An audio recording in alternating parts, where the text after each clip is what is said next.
Let's see. Hi, everyone.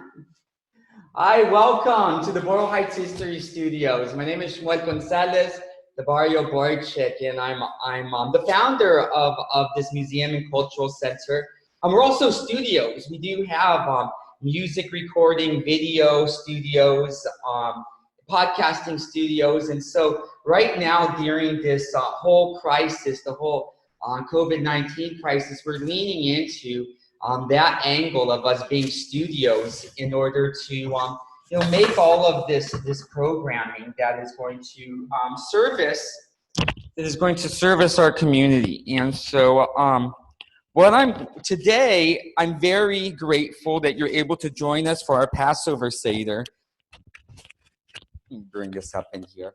And I'm so thrilled that you guys are able to join us, because I really was terrified at the thought that with everything going on that we would not be able to have a Passover Seder.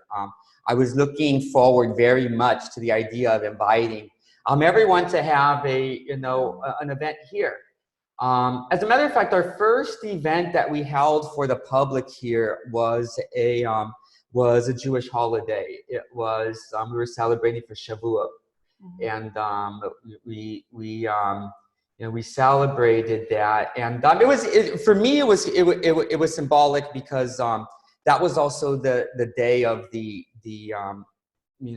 day in history was also the day of the dedication of the Breed Street Shul in 1923. Oh, really? Yeah, it was dedicated on Shavuot, the day of the giving of Torah. So I decided that we were going to try to bring it back to the bring it back. Try to revive our heritage. So we started with Shavuot, and we've been going on with Shabbat events and holiday events ever since. Because there's not too many places to do these kind of ceremonies in this neighborhood anymore. Yeah, no, because even the Breed Street Shul isn't open for people to go in and to be able to do active programming like we do here. And so this is great. On top of being our museum and cultural center, it's also our shul.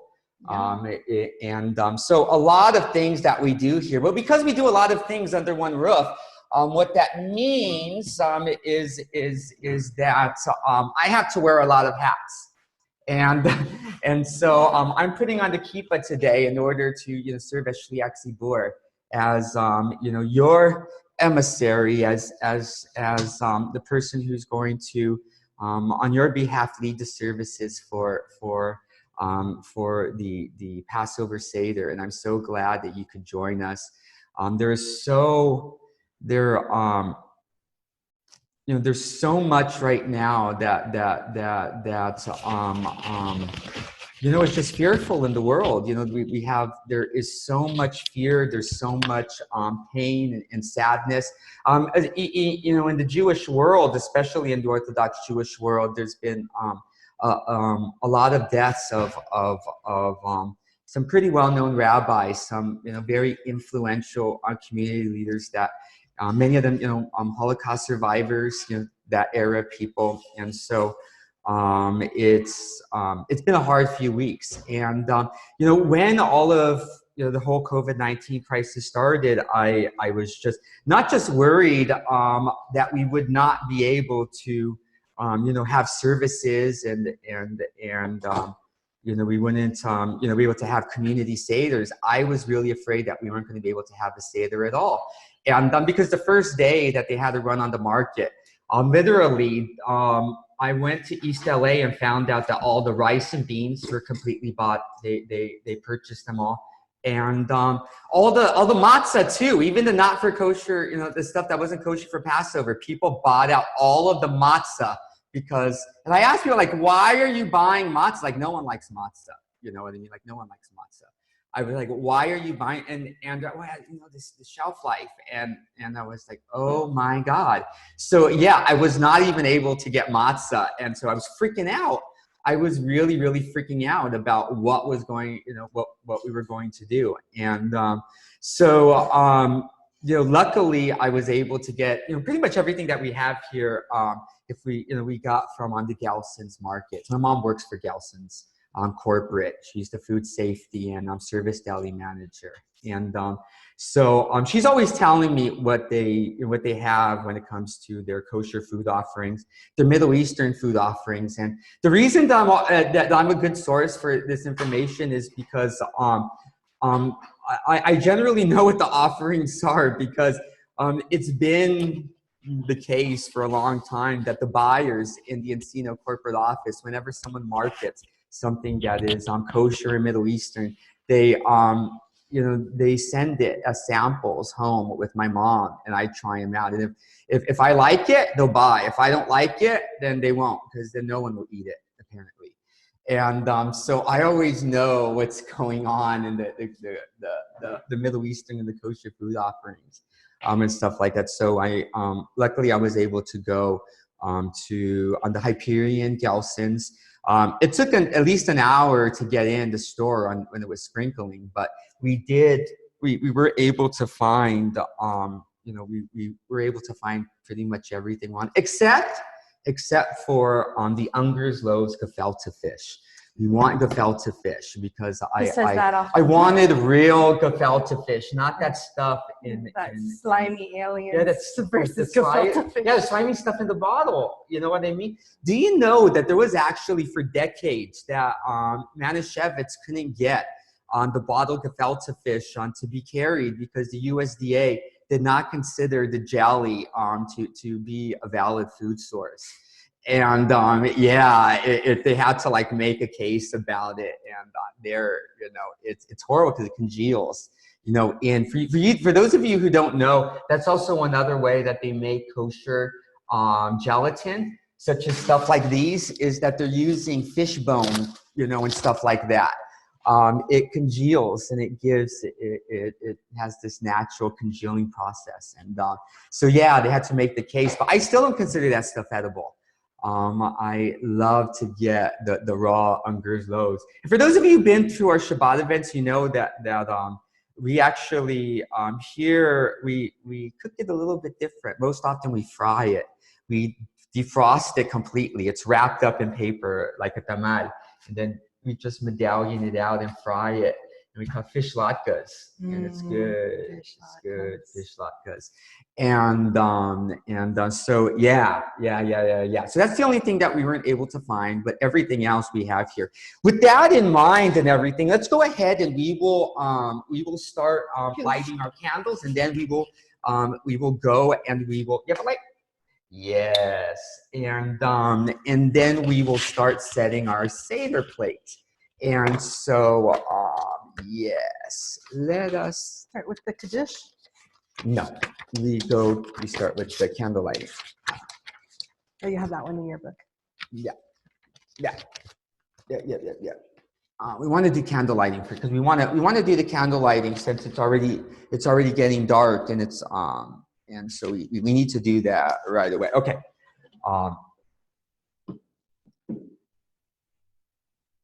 Okay.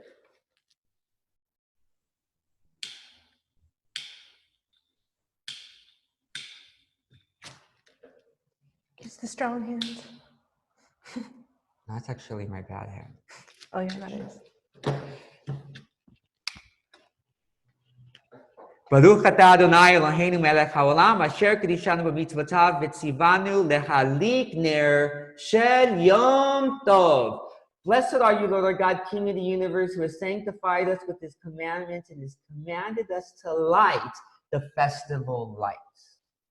Okay, now we can talk frivolous and drunkenness, and stuff like that. No, it's really important that we light the lights, especially in this time of darkness. A lot of us just are, there's so much darkness in the world, so much negativity. And, really one of the things that, again, I want to impress on people, and I impress this every time that we do on the lighting for, for Shabbat, for the holidays, that the reason we do the lighting is because these lights are a symbol of joy. They're a symbol of joy. They brighten up the mood. Of our room. They change the atmosphere by bringing warmth and light into this place. And that's what we need. We need light. And, you know, really one of the things is that, you know, I know a lot of people who are freaked out about things. We know these conspiracy theorist people around here in the neighborhood, and they're trying to fight 5G. with, they're trying to, you know, they've taken to try to fight with the darkness in the world through their conspiracy theories and through fighting demons and what all kinds of stuff like that. They're you know, obsessed with the darkness that's out there. They're not focusing on the light. They're focusing on all the darkness. So we're bringing light to you tonight. So we're bringing light, and that's the thing about fighting darkness. You don't fight with the darkness. You don't have to punch, kick, scream, yell. If that's what you have to do, no necesita una danza. You know, you don't need any of this. All you need to do is turn on some light. Just light some light, and it dispels the darkness all on its own. And that's what we need to do in our experience. These weird times. Yeah, these weird times. We need to be the light, and it starts with us. You know, being this light. And so, you know, but you know, the thing about this is that, believe it or not, because in the you know, the Torah, it says that you should not light a fire on Shabbat, you know, and you know, these types of things. And so what happens is that, you know, there was fundamentalists in the Jewish tradition, these fundamentalist people who looked at that you should not make a fire on Shabbat, and they took it one step further. They said you shouldn't. Well, then we shouldn't have, if we can't make it, then we shouldn't have one. We shouldn't have any fire in our house. So they wouldn't light any lights or anything. They would sit in darkness. They would sit in darkness because they, you know, were sure that was the Orthodox way. That's what God wanted of them, was to sit in darkness. And it was depressing. Not only was it depressing, what the rabbis pointed out is that over the table, trying to have foods and drinks and things to each other, people spilled and messed things up, and people started fighting. And so what happens is that the rabbis tell us that we light the lights when it comes to Shabbat and the festivals, so that we remove from the room a ruach ra, an evil spirit. But what we're not talking necessarily about demons. What we're talking about, you know, the word ruach means air. It means atmosphere. We're getting rid of a dark and evil atmosphere in the room, and you know, it takes sometimes just people with positivity and light doing that. You've seen when negative and dark people walk into a room, they change the whole room. Yeah, energy vampires. Yeah, and then but we should be the people that bring light. Exactly. But I had to dross a little bit on that, and so I had to go with, you know, with that there. Are you guys ready to set our plate for the Seder? Okay. Now we have some real wonderful things that I wanna point out. So give me just a sec. Let me wet my whistle. Where did I put my water? I think it's still in the kitchen. Let me grab my water. We have a bunch of lights here, guys. So let me wet my whistle, and I will be right back with you. You know what? I'll go grab it. Oh yeah. Thank you, Reb. Yeah. It's I don't want to unmic myself. Oh! You know what? Thank you, sweetie. That's one thing that I'm going to bring up right now while I have a moment, while she's bringing it to me. There are certain things that we have as a tradition on Passover that's a little bit different from the regular year. And on Passover, you came expectant ready. You had read up in the Haggadah about washing the hands. That on this day, we help each other wash our hands for it. But, you know, there's also another tradition that we have for Passover that's unique to that, that we don't let people fill their own glass of wine. We fill the glass of wine for each other. And so that's the thing, offering hospitality onto each other. We show this chesed, this kindness by so that's the thing is that I'm usually really drunk by the end of the Seder, because my friends are heavy-handed in the way that they pour, thank God. And but a lot of wine. So like I was telling you the other night, we have 4 glasses of wine. That is a whole bottle of wine per person. Okay, so now moving on, we're going to go ahead and we're going to set up our Seder plate. And I do have real wonderful Seder plate right here. And Marie has my favorite one. That one I've had for over 25 years. Believe it or not, I bought that. Yeah, I bought that mid to late 90s, and I actually used that. I bought it when I was a homeless kid on the streets of Hollywood.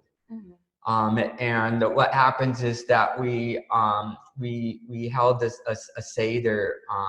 We held a Seder in the park, and then the next year we used that for the first Passover Seder that they had at the Gay and Lesbian Center in the youth, the Jeff Griffin Center, I believe it was, right? The Crux Tilsner Transitional Youth, housing. It was later called the Pedro Zamora House. Mm-hmm.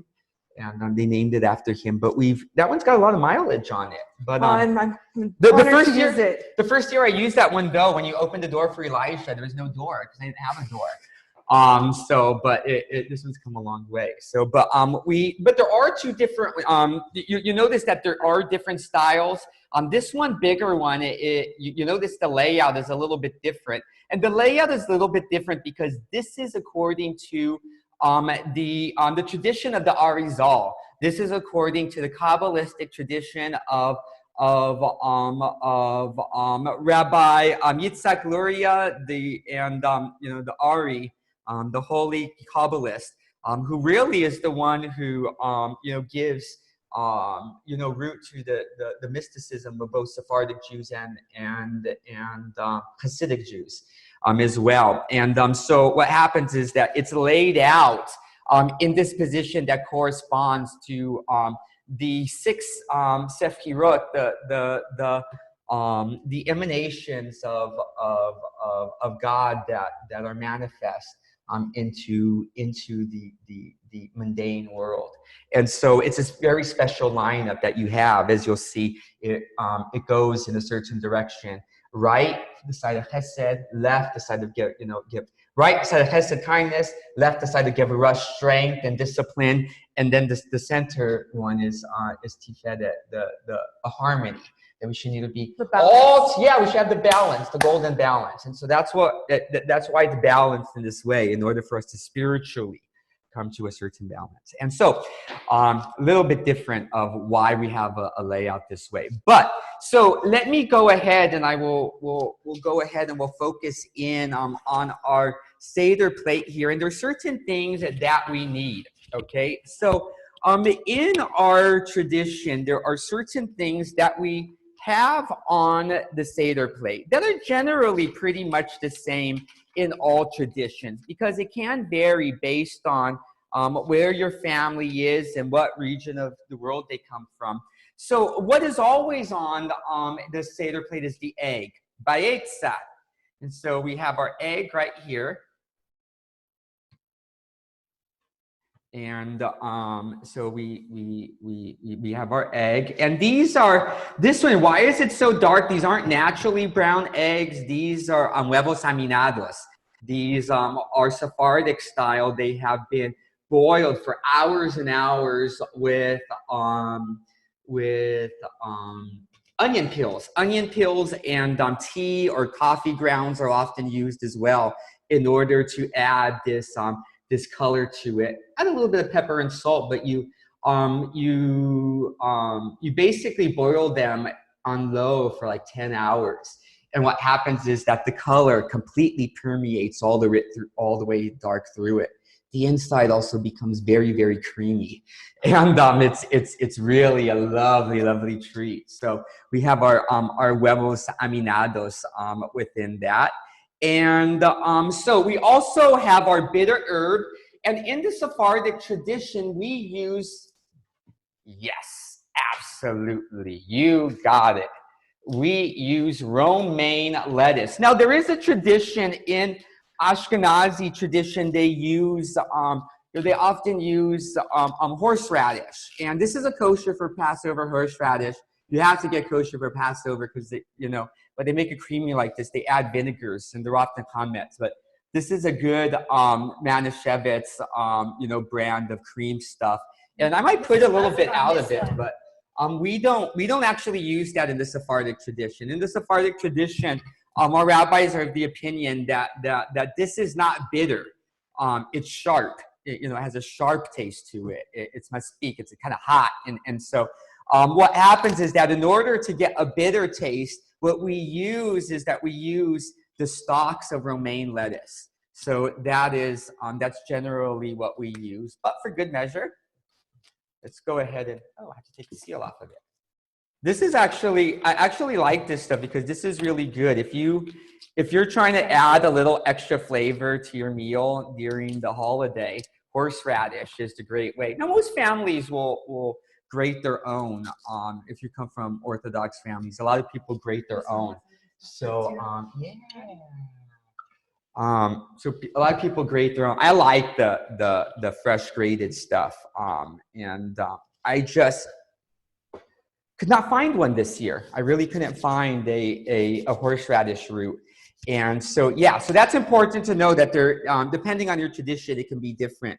I should probably point this out, but there are certain differences that you'll notice from this. Why did I not start out with the shank bone? Why did I not start with the first of the sefirot within that, with chesed? And the truth is that, the shank bone, we're not going to be using it on the Seder plate. There's a place for it, but you don't have to use a shank bone for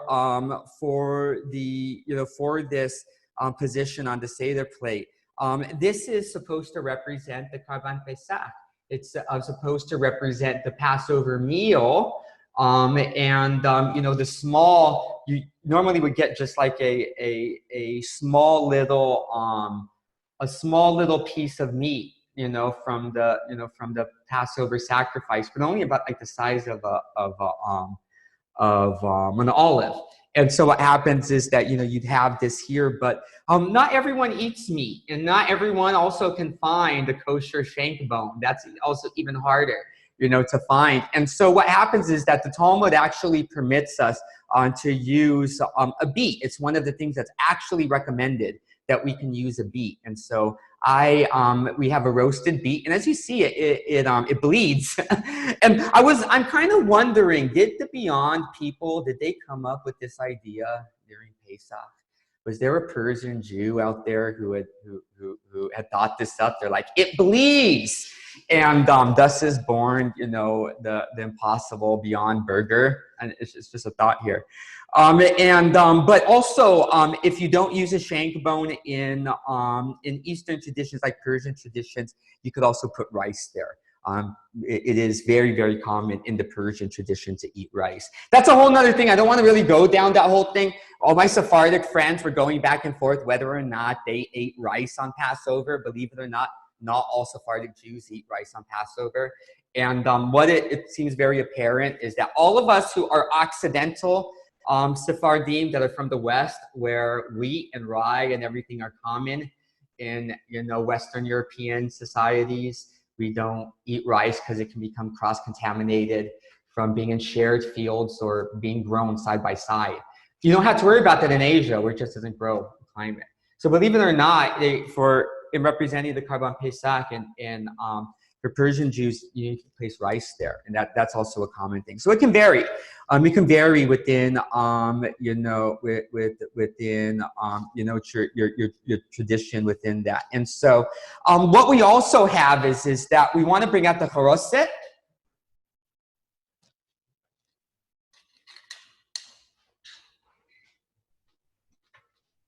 Yeah. So we have our Charoset here. And one of the other things that we have, and this is, my Charoset is so a Charoset, you make it in order to represent the mortar of slavery and, stuff like it's, that put the bricks together. The mortar of the bricks that people made when they were slaves. And so what happens is that you make this kind of mortar-like substance. And you normally make it with wine and fruits and nuts. This is apples, as well as almonds. I don't like walnuts, so I use something domestic. I'm very Mexican American, so we use pecans in this. And so I use some of those in there. We use Manischewitz wine within this, but we also use some sugar, some really good honey as well. I had to add a little bit more sugar into it just to get the flavor we wanted.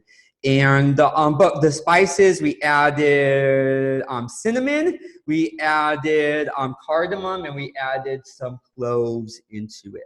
And you know, that's normally how I make it. And then we have also right here, we have the parsley that we add into it. And that's one of the things is that it is important that when we, you know, that when we are, that when we eat any of these items and everything, that you know, we only, for most of these, we only need to eat a small amount. It's just symbolic.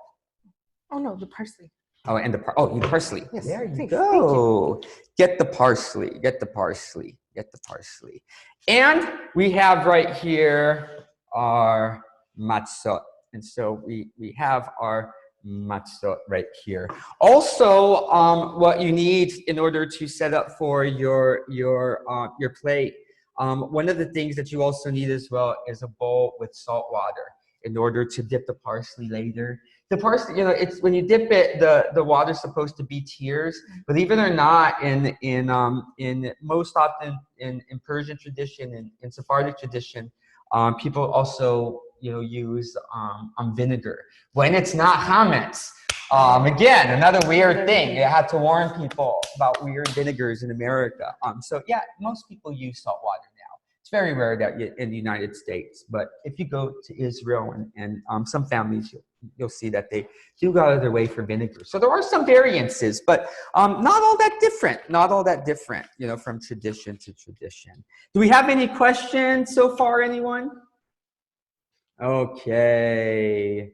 Hey, it's great. We have some. We thank you for the wonderful greetings, everyone. I'm so glad that all of you are able to join us for a Passover Seder. It's great because I thought this was going to be canceled because of a plague. Who freaking knew? And so yeah, we're not going to be taken down by a plague. So that, can you get my my Kiddush cup? I'm actually going to use my Kiddush cup. I did make sure that it was kosher by boiling it with what? Silver cup. Silver. Yeah, the silver one. Yeah, silver cup. No, it's fine. I washed it. I boiled it, so we can use this one and everything. And so excellent. Okay. So are you ready, my friend? Are you ready to go on the journey? Are you ready? I am ready and willing. Okay, because we need to come out of bondage. We need to get ourselves out of bondage. Yes. And so it's time that we get on with the show. Okay, we did our candle lighting, and it's not Shabbat, so we don't need that. Okay. So here we are. We are finally to Kiddush, and I'm going to wet my whistle with some water first. Before that first cup of wine. And for that first cup of wine, dehydrates. And that's another thing. Remember that right now, you know, because of the coronavirus, we need to make sure to stay hydrated. So it is important to drink water. We're drinking a lot of wine. Make sure to drink some water, before you go to bed. Don't end up with a hangover. And so we are going to. Let me pour yours. Yes. Please. Oh, that's a nice sound. Here you are. And fill it up as high as you can. Just top you off there, my friend. Yeah. Thank you. Excellent. And okay. And so I have to do it in a little bit higher. I know what the size within this. And as the tradition says, my cup runneth over, and I try to keep it that way. So yeah. So we're ready to make Kiddush. We're ready to go ahead and bless the day of Passover and with wine, which is a symbol of joy. And so we are going to go ahead and do the blessing now. It is a little bit different today. The melody is a little bit different than we do on Shabbat. So do keep that in mind. I'm going to be changing up the melody a little bit because on holidays, we have a little bit more of an aggrandized melody here. So it's going to be a little bit different from what you know. But we are going to, now that we have our wine ready, let us go ahead and bless. Okay? Sevri Rabbanan Rabotenu V'Rabotai. Baruch atah Adonai Eloheinu melech haolam borei pli hagafen. Baruch atah Adonai Eloheinu melech haolam asher bachar banu mikol olam bel romemanu mikol lashon v'kidshanu b'mitzvotam. V'titet lanu Adonai Eloheinu be'ahava moadim l'simcha Hagim uzmanim lesason et yom hag hamatzot hazeh et yom tov mikla kodesh hazeh zman hirutenu mikla kodesh zecher letziat mitzrayim ki banu baharta v'yatenu kudushta mikol amim moadei kedushecha basimcha ubesason hinil haltanu. Baruch atah Adonai mekadesh Yisrael behazmanim. Baruch atah Adonai Eloheinu melech haolam shehechianu v'kiyamanu v'higianu lazman hazeh. Now, let me go ahead and read it in English for you for the enjoyment so we understand what we're saying. Blessed are you, Lord our God, King of the universe, who creates the fruit of the vine. Blessed are you, Adonai, our God, King of the universe, who has chosen us from among all the people and has elevated us among all tongues and has made us holy through his commandments. And you, God, our God, have given us in love a festival for happiness, feasts and festive seasons for rejoicing. This day of the feast of Matzot,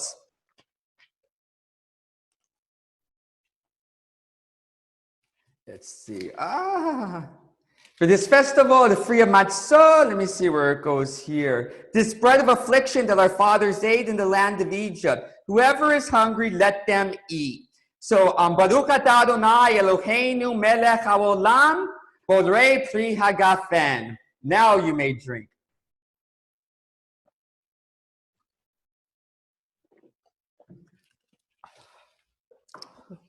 Now, notice the words that we have here.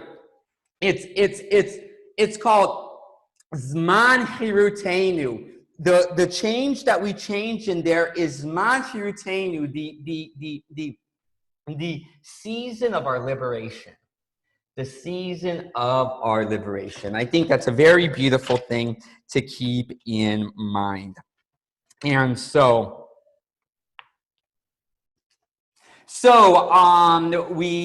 let's see. So now, as we make our way on with this, we are going to, okay, yes. And so, what we have to do, though, is we do have to fill up this cup, though, because there is going to be another one. So we do have to remember to do that first. Okay, and I will fill yours. There's this whole thing about showing honor to the wine and the bread, and that they're all given their honor in the right time. So that is there's an interesting thing, and that's actually why we cover the matzah and stuff like this, and we cover the challah and everything, because technically you should say the blessing for bread first. Normally when we start a meal, instead on the holidays we do it the other way around. And so that is what we need to keep in mind now at this time. So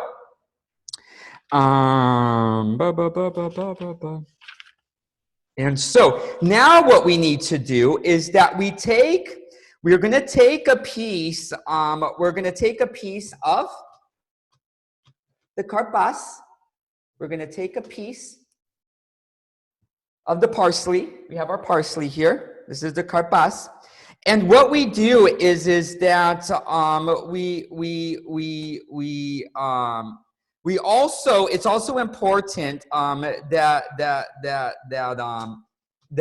what we do at this time is that we dip it. Now, when we dip it, we keep in mind that this taste is the representation of the tears of the people of Israel. It is the bitterness of the tears of the people of Israel under slavery. And at this time, we should try to in our hearts, allow ourselves to feel compassion for people who are not free today for whatever reason. Maybe because of incarceration or slavery. There's still slavery in parts of the world. Most people don't even know that. And there's some people who work in conditions that are just almost the same as slavery, kind of like company towns. You're locked in and you're only paid, to pay back the company for your food and your rent and stuff like this. And I don't mean to trivialize, but a lot of us have been really, really lonely and felt really, trapped. We are not with our families. And I heard all your crying and everything, and God hears it too. So no, be comforted, be comforted. Nachamu, nachamu ami, be comforted, my people. But this is what we do in order to connect ourselves with that reality. So we say the blessing now. Baruch atah Adonai Eloheinu melech haolam borei pri ha'adamah. Blessed are you, Lord God, King of the universe, who creates the fruit of the earth. Okay. Now we're to the point of Yahatz, we're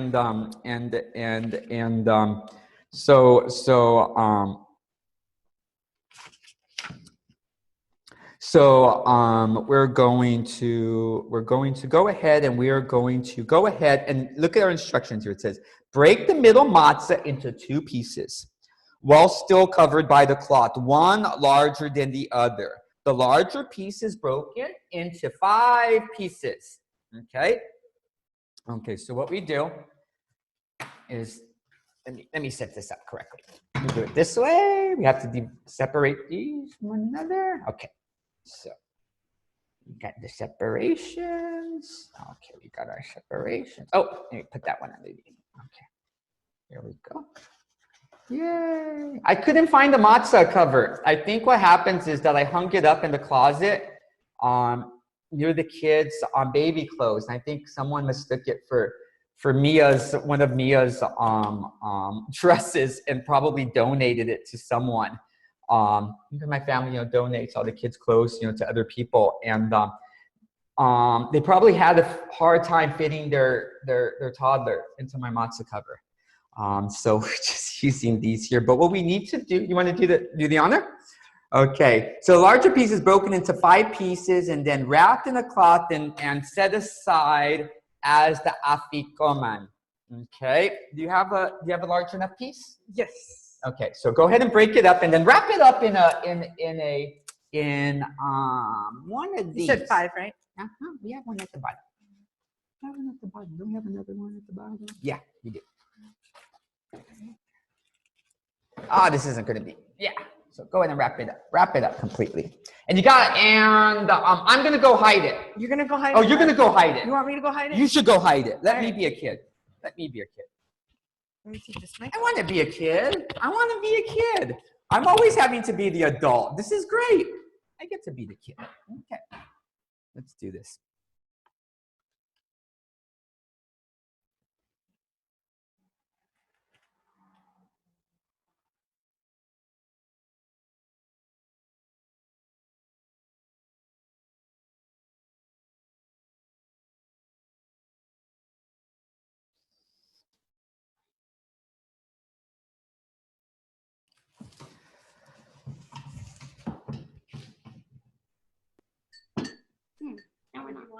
Can you please mute it?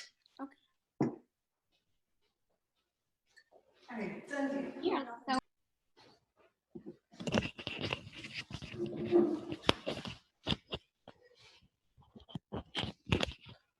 Okay. And I'm not gonna go. You know, I'm really nervous about singing because You sound great.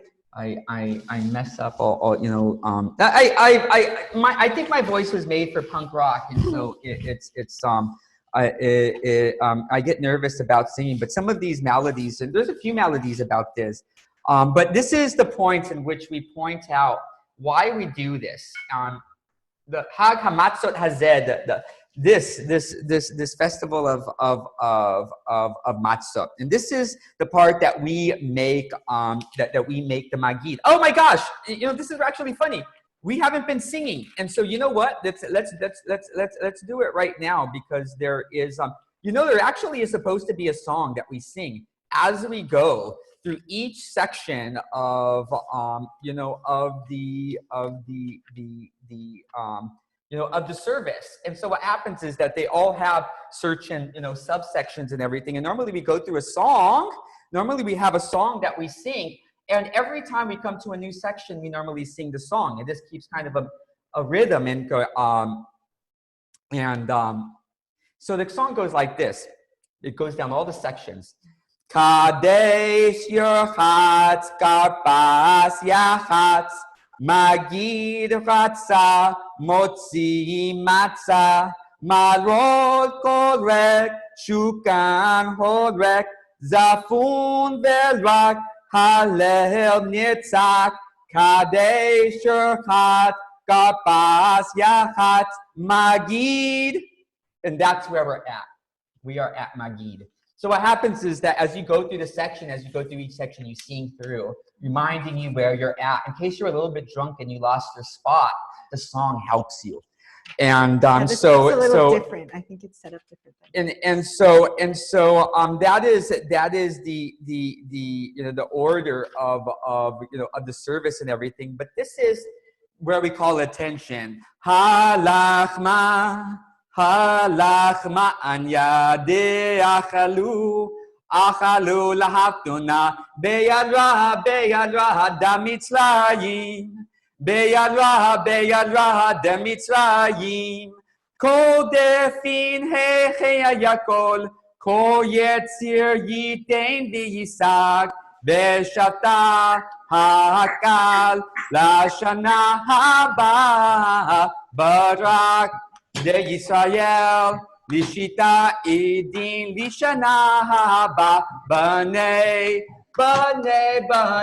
Torim, Halachma Anya, De Achalu.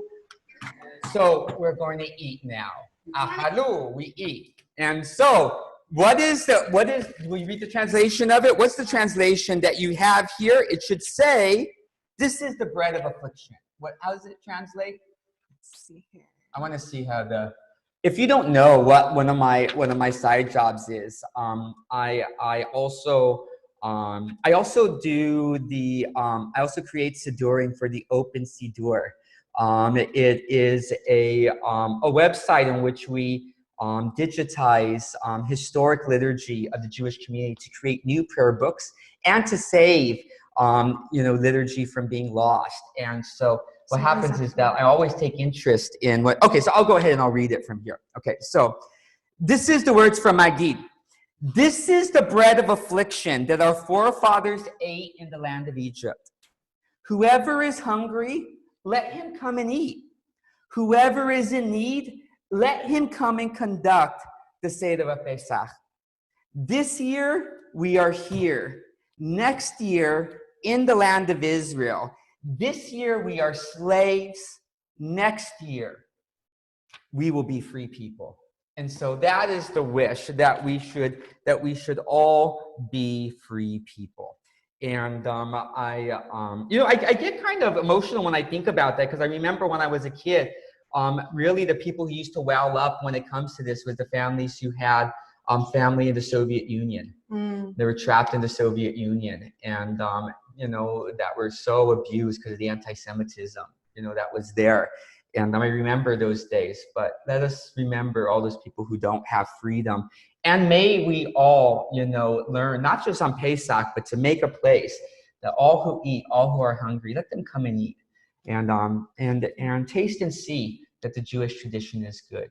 Ta'amu, taste and see that the tradition is good. But this is the bread of affliction the forefathers ate, and our matzah. And so the thing is that I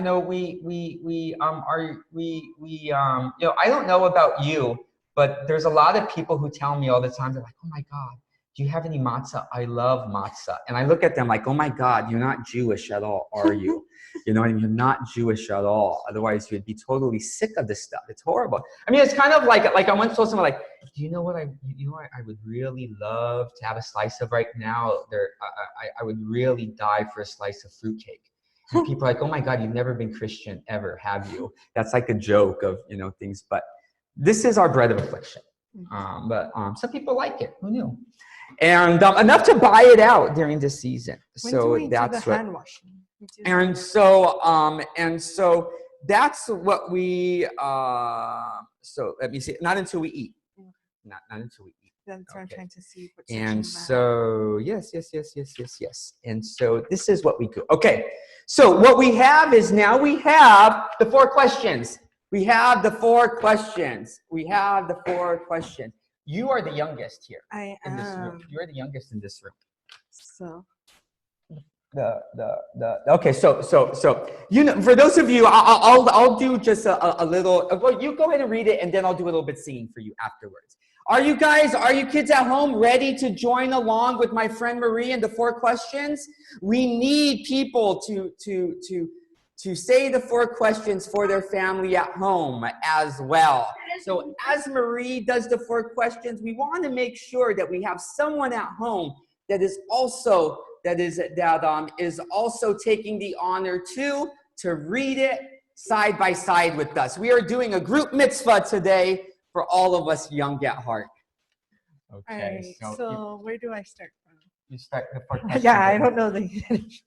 What makes this night different from all the other nights? I don't know. On all nights, we do not dip once, and on this night, we do so twice.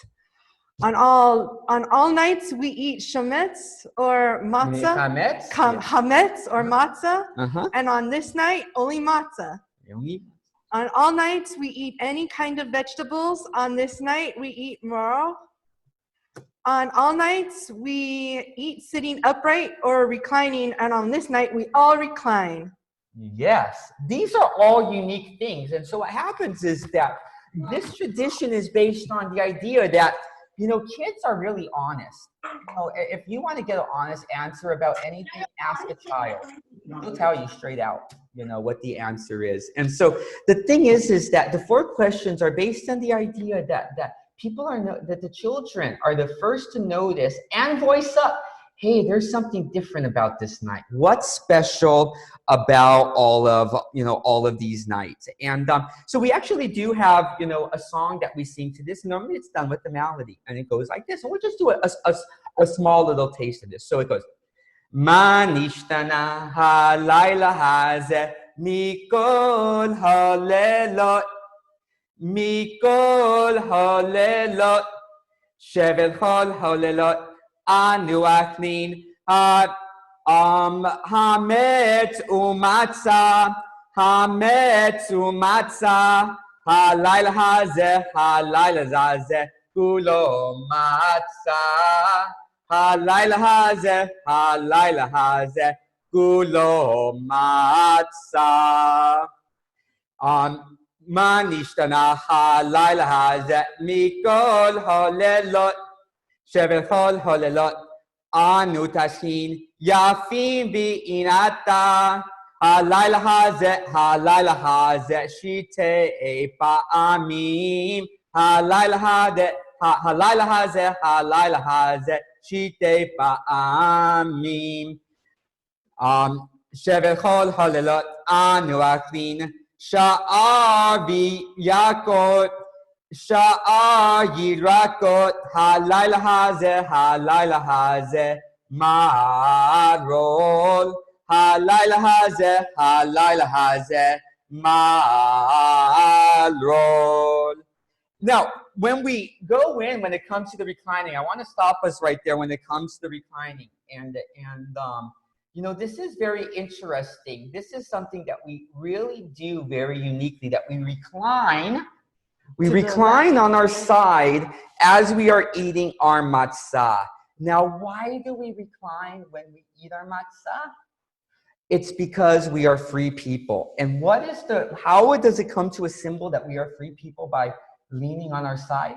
Well, believe it or not, and this is the point I want to make, in every generation, Jewish people reinvent our tradition in order to stand for freedom that we need in that generation, in order to address the freedom that we seek in that age. And when the Seder for Pesach was created after the destruction of the temple, and people weren't going to have a temple sacrifice, they needed to create a Seder, something else that was going to have relevance. They created this fine meal by which we could have all the symbolisms that reminded us of all the lessons of Passover, plus included elements that do go back to the temple, but that reminded us of these things. But believe it or not, a lot of the traditions that we have within this meal is in order to set up a fine meal of the Roman tradition, of the finest Roman style. And I say this because we often think about that.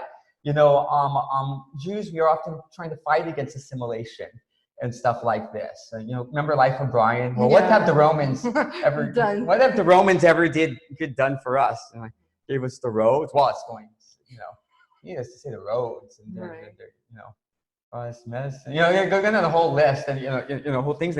But believe it or not, what's interesting is that we recline on our sides because they are trying to create the way that free Roman citizens were able to recline. Romans tended to recline when they ate. Think of hedonism bot from Futurama. From Futurama, sitting there reclining back. And so that's what's interesting is that the reclining in the meal is in order for us to take a position of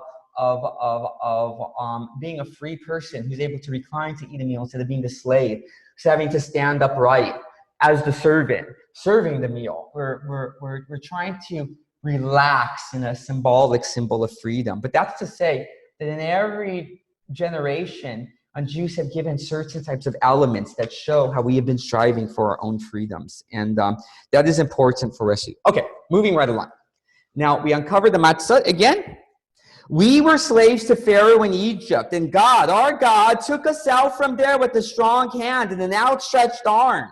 If the Holy One, blessed be He, had not taken our fathers out of Egypt, then we, our children, and our children's children, would have remained enslaved to Pharaoh in Egypt, even if all were wise and all were understanding, all of us knowing the Torah, we would still be obliged to discuss the Exodus from Egypt.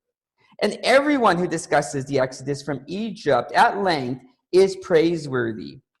And so it happens that Rabbi Eliezer, Rabbi Yehoshua, Rabbi Eliezer ben Yitzhariah, Rabbi Akiva, and Rabbi Sarfon are reciting a Seder in Bnei Brach. And they were discussing the Exodus from Egypt all night until the students told them, our masters, the time has come for reciting the morning Shema. They had partied all night. Rabbi Eliezer ben Yitzhariah said, I am like a man of 70 years old. They have not succeeded in proving that the Exodus from Egypt must be mentioned at night until Ben Zoma explained it. It is said that you may remember the day that you left Egypt all the days of your life. Now, the days of your life refer to the days, all indicates the inclusion of nights. The sages, however, said the days of your life refers to the present day world and all indicates the inclusion of the days of Mashiach, the days of the Messiah, the days of world peace. Blessed is the omnipresent one. Baruch hamakom. It's interesting that we say that. Baruch hamakom. Blessed is the place. Interesting that here in the service we refer to God as the place. Interesting. You know why this is also catching my mind is that there's only one other time that we refer to God as hamakom is when we are in the house of mourning, when we're saying the prayers. Shiva. Yeah, when we're saying Shiva, we refer to God as hamakom. And so it's a beautiful idea that right now, we should keep that in mind throughout the holiday, as there's over 3,000 deaths in our country, as 300,000 deaths in the country. And so we have this time of mourning, this time of when we're just trying a place of safety, that God should be, Hamakom, that he should be the blessed one, the omnipresent one, blessed be he. Blessed is he who gave the Torah to his people Israel, blessed be he. The Torah speaks of 4 children. One is wise, one is wicked, one is simple, and one does not know how to ask. The wise one, what does he say? What are the testimonies, the statutes of the law, which God, our God, has commanded you? You, in turn, shall instruct him in the laws of Pesach, saying, one is not to eat any dessert until, up until the point, one is not to eat the dessert until after the Pesach lamb. The wicked one, what does he say? What is this service to you? What is this thing that you're doing? What does it matter to you? He says, to you, but not to him. By thus excluding himself from the community, he has denied that which is fundamental. You, therefore, should say to him bluntly, it is because this that God acted for me when I left Egypt, for me but not for him. If he had been there, he would not have been redeemed. In order to be redeemed, you have to include yourself in the people of Israel. You can't just be the contrarian standing on the side. You have to suffer with. You have to be with. Yeah. You have to be with. You have to be with. The simpleton. Mahu mean to this kid, the simpleton. What does he say? What is this? Thus he says to him, thus you should say to him, God took us out of Egypt from the house of slaves with a strong hand. Now what's funny is that I disagree with the rabbis on this, the simple son. You know, it says in the Bible that why God loved Yaakov, why he loved Jacob, is because he was an Ishtam. He was a simple man. You know what Ishtam also means? Uncomplicated, unpretentious. Easygoing. Yeah, Ishtam, he's just a simple, he is how he appears. But this guy, he's asking, what is this? He's asking a very simple question. You know, and I encourage everyone, continue to ask questions. You know, it's important that we continue to ask questions. In the Jewish tradition, we always give room for people to ask questions. And I just wanted to harp on that, you know, for the second. As for the one who does not know how to ask, you must initiate him. As it is said, you shall tell your child on that day, is because of this that God acted for me when I left Egypt. And, you know, we're doing this Seder for a lot of people who out there who, you know, don't know how to take, you know, their Jewish tradition in their own hand, and we want to help them. You know, help them. They don't know how to. They don't know how to do it. They don't even know which questions to ask. You know what I mean? They don't. They know so little. They don't even know what they don't know. And so we need to be open for people to be able to ask questions. Again, we need to honor people, you know, for doing that. One must think that this discussion of the Exodus must be from the first of the month. Therefore, the Torah says on that day. On that day, however, can mean while it is yet daytime. The Torah therefore says, this. It is because of this. The expression because of this can only be said when matzah and marrow are played. And so we are going to read and I took your father Abraham from beyond the river. I led him through the whole land of Canaan. I increased his seed. I gave him Isaac, and to Isaac I gave Jacob, and Esau. To Esau I gave Mount Seir to possess it. And Jacob and his sons went down to Egypt. Blessed is he who keeps his promises to Israel. Blessed be he. For the Holy One, blessed be he, calculated the end of bondage in order to do as he had said to our father Abraham at the covenant between the portions, as it is said. And he said to Abraham, you shall know that your seed will be strangers in the land that's not their own, and they will be enslaved by them, and they will suffer for 400 years. And I shall also judge the nations whom they shall serve. and after that they will come out with great wealth. And so it says, according to the Arizal, the matzot are covered and the cup is held in the hand at this time.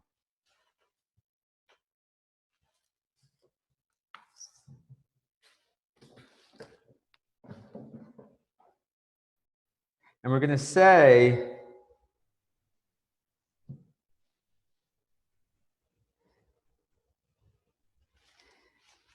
V'hi she'amda lavoteinu v'lanu shelo echad belevad amad li'aleinu v'kolotenu ela v'shechol dor v'dor omrim aleinu micholot hakadosh baruchu matzliya miyadam.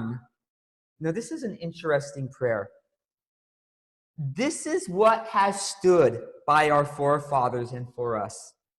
For not just one alone has risen up against us to destroy us, but in every generation they rise up to destroy us.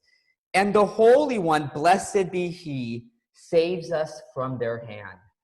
And and we put it down now.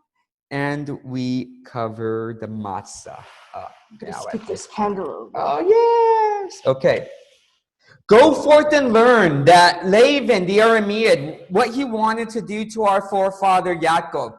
Pharaoh had issued a decree against all male children, but Laban wanted to uproot everyone, as it is said. The Aramean wished to destroy my father, and he went down to Egypt and sojourned there. Few in number, and he became there a nation, great, mighty, and numerous. He went down to Egypt, forced by divine decree because of famine. And he sojourned there. This teaches us that our father Jacob did not go down to Egypt to settle, but to only live there temporarily. Thus it is said, they said to Pharaoh, we have come to sojourn in the land, for there is no pasture for your servants' flock, because of the hunger is severe in the land of Canaan. And now, please let your servants dwell in the land of Goshen. Few in number, as it is said. Your father went down to Egypt with 70 persons, and now God, your God, has made you as numerous as the stars of heaven. And he became there a nation. This teaches us that Israel was distinctive there. They weren't completely assimilated away. Great, mighty, as it is said. And the children of Israel were fruitful and increased abundantly and multiplied and became very, very mighty. And the land became filled with them and numerous, as it is said. I passed over you and saw you wallowing in your blood. And I said to you, by your blood you shall live. And I said to you, by your blood you shall live. I caused you to thrive like the plants of the field. And you increased and grew and became beautiful. Your bosoms fashioned and your hair grew long. Ooh. And you were naked and bare. The Egyptians treated us badly. And they made us suffer, and they put hard work upon us. The Egyptians treated us badly, as it is said. Come, let us act cunningly with the people, lest they multiply. If they should be with war against us, if there should be a war against us, they will join our enemies, fight against us, and leave the land of Israel. Do you know that's why they destroyed the Jewish community in Boyle Heights during the Red Scare? The McCarthyites accused Jews who were socialists that if we went to war with the Soviet Union, they would join the Soviet Union. Soviets over and there. So they took our pensions, our Jewish centers, they took all the money away and closed them. Wow. It's really weird here that this, They made us suffer, as it is said. They set taskmasters over the people of Israel to make them suffering with their burdens. And they built storage cities for Pharaoh, Pithom and Ramses. They put hard work upon us, as it is said. The Egyptians made the children of Israel work with rigor, and they made their lives bitter with hard work, with mortar and with bricks, and with all the manner of service in the field, all their work which they made them to perform with rigor. And they cried out to God, and God of our forefathers, God heard our voice and saw our suffering, our labor and oppression. And we cried out to God and the God of our forefathers, as it is said, during the long period, the king of Egypt the king of Egypt died. And the children of Israel groaned because of the servitude, and they cried out, and their cry for help from their servitude rose up to God. There became a new Pharaoh, and he didn't know the children of Israel and acted badly towards them. A new Pharaoh acting badly towards the children of Israel. Imagine that. And God heard our voice, as it is said, and God heard their groaning, and God remembered his covenant with Abraham, Isaac, and Jacob, and he saw our suffering. This refers to the separation of husbands and wives, as it is said, and God saw the children of Israel and took note. We're talking about people being separated, families being separated, children being removed from their families, and in this case, drowned in the Nile. But notice it doesn't talk about that. First it talks about man and wife being separated from each other as slaves. Our labor, this refers to the children, as it is said, every boy that is born you shall throw into the river, and every girl you shall keep alive. And our oppression, this refers to the pressure, as it is said, and I have seen the oppression which the Egyptians oppressed them. And God took us out of Egypt with a strong hand, with an outstretched arm, and with a great manifestation, and with signs and wonders. God took us out of Egypt, not through an angel, not through a seraph, not through a messenger. The Holy One, blessed be he, did it in his glory by himself. Thus it is said, on that night, I will pass through the land of Egypt. I will smite every firstborn in the land of Egypt. From man to beast, I will carry out judgment against all the gods of Egypt. I, God, I will pass through the land of Egypt. I, and not an angel. And I will smite every firstborn of the land of Egypt. I, and not a seraph. I will carry out judgment against all the gods of Egypt. I, and not a messenger. I, God, it is I and none other. With the strong hand, this refers to the pestilence, as it is said, behold, the hand of God will be upon your livestock in the field, and upon the horses and donkeys and the camels and the herds of the flock, a very severe pestilence. With the now stretched arm, this refers to the sword, as it is said, the sword was drawn in the hand stretched out over Jerusalem. And with great manifestation, this refers to the revelation of the Shekinah, the divine presence. It's referred to in the female, this all-encompassing rechem, this mercy of God that is the presence of God. As it is said, has any God ever tried to take for himself a nation from the midst of another nation, with trials, signs, and wonders, with war, and with a strong hand, with an outstretched arm, with great manifestations, like all that God, your God, did for you in Egypt before your eyes? Has it ever been done? With signs, this refers to the staff, as it is said, take in your hand the staff, with which you shall perform signs and wonders. This refers to the blood, as it is said, and I shall show wonders in heaven and on earth. And so, while saying each of the following, and so because we can use this, because I have my kiddush cup on this. We can use this for it, and I'm going to use a broken vessel, for this, and but we use just about anything. And so what happens is that we're going to get into about the plagues and stuff. This is where it gets hands-on, literally. And so, while saying each of the following three words, wonders, blood, fire, pillars of smoke, spill a drop of wine from the cup into the broken dish. Do not remove the wine by dipping a finger, but by spilling from the cup itself into a broken dish. And by spilling from the cup. Have in mind that the spilled wine represents the punishment mentioned here. The wine remaining in the cup becomes the wine that causes joy. So we do it for dam,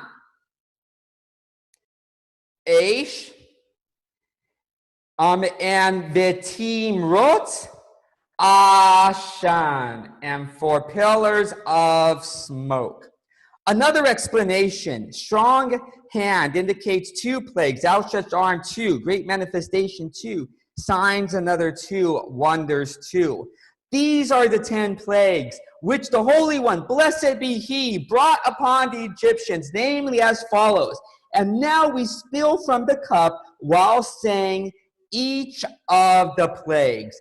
Here too we have in mind And again, we're going to do from spilling. We're not going to be dipping our fingers. It's a tradition in Hasidim and some Sephardim not to put their finger in certain places instead to pour. But given coronavirus, this probably makes more sense. Yeah. I'm just thinking. So we're going to say them, and we need to understand what they are. So we have to say them, especially in English this time too. So it's blood,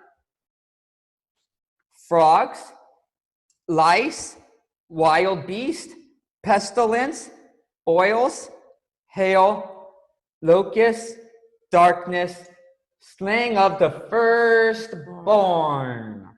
Okay. Rabbi Yehuda referred to them by acronyms. Deschat, Adash, Behab. Blood and frogs and lice put together, beasts, pestilence and boils, hail and locusts and darkness and the firstborn put together. Now what we do is that we add just a little bit more wine in order to refill, and just put a touch, just a touch. Yeah, just a touch. Excellent, because it's already, and so, okay. How do we, Rabbi Yossi, the Galilean, said, how do we know that the Egyptians were stricken by 10 plagues in Egypt and they were struck by 50 plagues at the sea? In Egypt, it says of them, magician said to Pharaoh, this is the finger of God. At the sea it is said, Israel saw the great hand that God laid against Egypt, and the people feared God and they believed in God and his servant Moses because of it. And now, how often were they smitten with the finger? 10 plagues. Thus, you must now say that Egypt, they were struck by 10 plagues, and at the sea, they were struck by 50 plagues. Rabbi Eliezer said, how do we know that each individual plague, which the Holy One, blessed be he, brought upon the Egyptians in Egypt consisted of 4 plagues? For it is said, he sent against them his fierce anger, fury, indignation, and trouble. A discharge of messengers of evil. Fury is 1, indignation makes 2, trouble makes 3, discharge of messengers of evil make 4. Thus you must now know that in Egypt they were struck by 40 plagues, and at the sea they were struck by 200 plagues. Wow, these rabbis are right. They're counting it out. They're counting it out. They're on a good one now. And Rabbi Akiva said, how do we know that each individual plague, which the Holy One, blessed be he, brought upon the Egyptians in Egypt consisted of 5 plagues? As it is said, he sent against them his fierce anger, fury, indignation, trouble, a discharge of messengers of evil. His fierce anger is 1, fury makes 2, indignation makes 3, trouble makes 4, discharge of messengers evil makes 5. Thus you must now say that Egypt, they were struck by 50 plagues, and at the sea they were struck by 250 plagues. Now, how many levels of favor? Now note how many favors, levels of favor the omnipresent one has bestowed upon them. No, we see it. And so that's the thing is that we are going to we are going to get into the Dayenu, and we're only going to sing a small little portion of it, as most American families do, within this, is because there is we were actually watching a punk video of Dayenu earlier. I will go ahead and share it later for you that want to be included. But there is a very lovely melody that goes with this, and generally within progressive traditions, we start with the first lines, and then we read the rest in English so that everyone knows what the meaning is. Okay, so the melody goes like this: Ilu hotzianu mimitzrayim dayenu. Velo asa bachem shaftim. Velo asa bachem shaftim dayenu. Dayenu. Dayenu. Dayenu. Dayenu. Dayenu.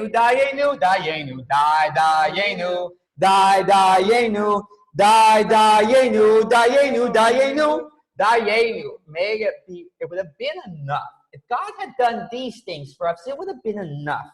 But look at how much he did. You know what's funny is that I'm going to be stuck like this for the next few days. And I'm going to be like this for like the next week. It gets stuck in my head. Okay, so we're going to read through it now. If he had not brought us out of the land of Egypt and had not carried out judgment against them, Dayenu, it would have sufficed us. If he had carried out judgment against them and not against their idols, Dayenu, it would have sufficed us. If he had destroyed their idols and not smitten their firstborn, Dayenu, it would have sufficed us. If he had smitten the firstborn and not given us their wealth, Dayenu, it would have been enough, it would have sufficed us. If he had given us their wealth and not split the sea of reeds for us, Dayenu, it would have been enough, it would have sufficed us. If he had split the sea for us and had not taken us through the land, through it on dry land, Dayenu, it would have been enough, it would have sufficed us. If he had taken us through the sea on dry land and not drowned our oppressors in it, Dayenu, it would have been enough, it would have sufficed us. If he had drowned our oppressors in it, had not supplied our needs in the desert for 40 years, Dayenu, it would have been enough, it would have sufficed us. If he had supplied our needs in the desert for 40 years and had not fed us the manna, Dayenu, it would have been enough, it would have sufficed us. If he had fed us manna and had not given us Shabbat, Dayenu, it would have been enough, it would have sufficed us. He had given us Shabbat and not brought us before Mount Sinai, Dayenu, it would have been enough for us. If he had brought us to Mount Sinai and had not given us the Torah, Dayenu, it would have been enough, it would have sufficed us. If he had given us the Torah and had not brought us to the land of Eretz Yisrael, Dayenu, it would have been enough, it would have sufficed us. If he had brought us into the land of Israel and had not built for us the Beit HaMikdash, the Beit HaMikdash, the Holy Temple, Dayenu, it would have sufficed us, it would have been enough. Thus, how much more should we be grateful to the omnipresent one for the doubled and redoubled goodness that he has bestowed upon us?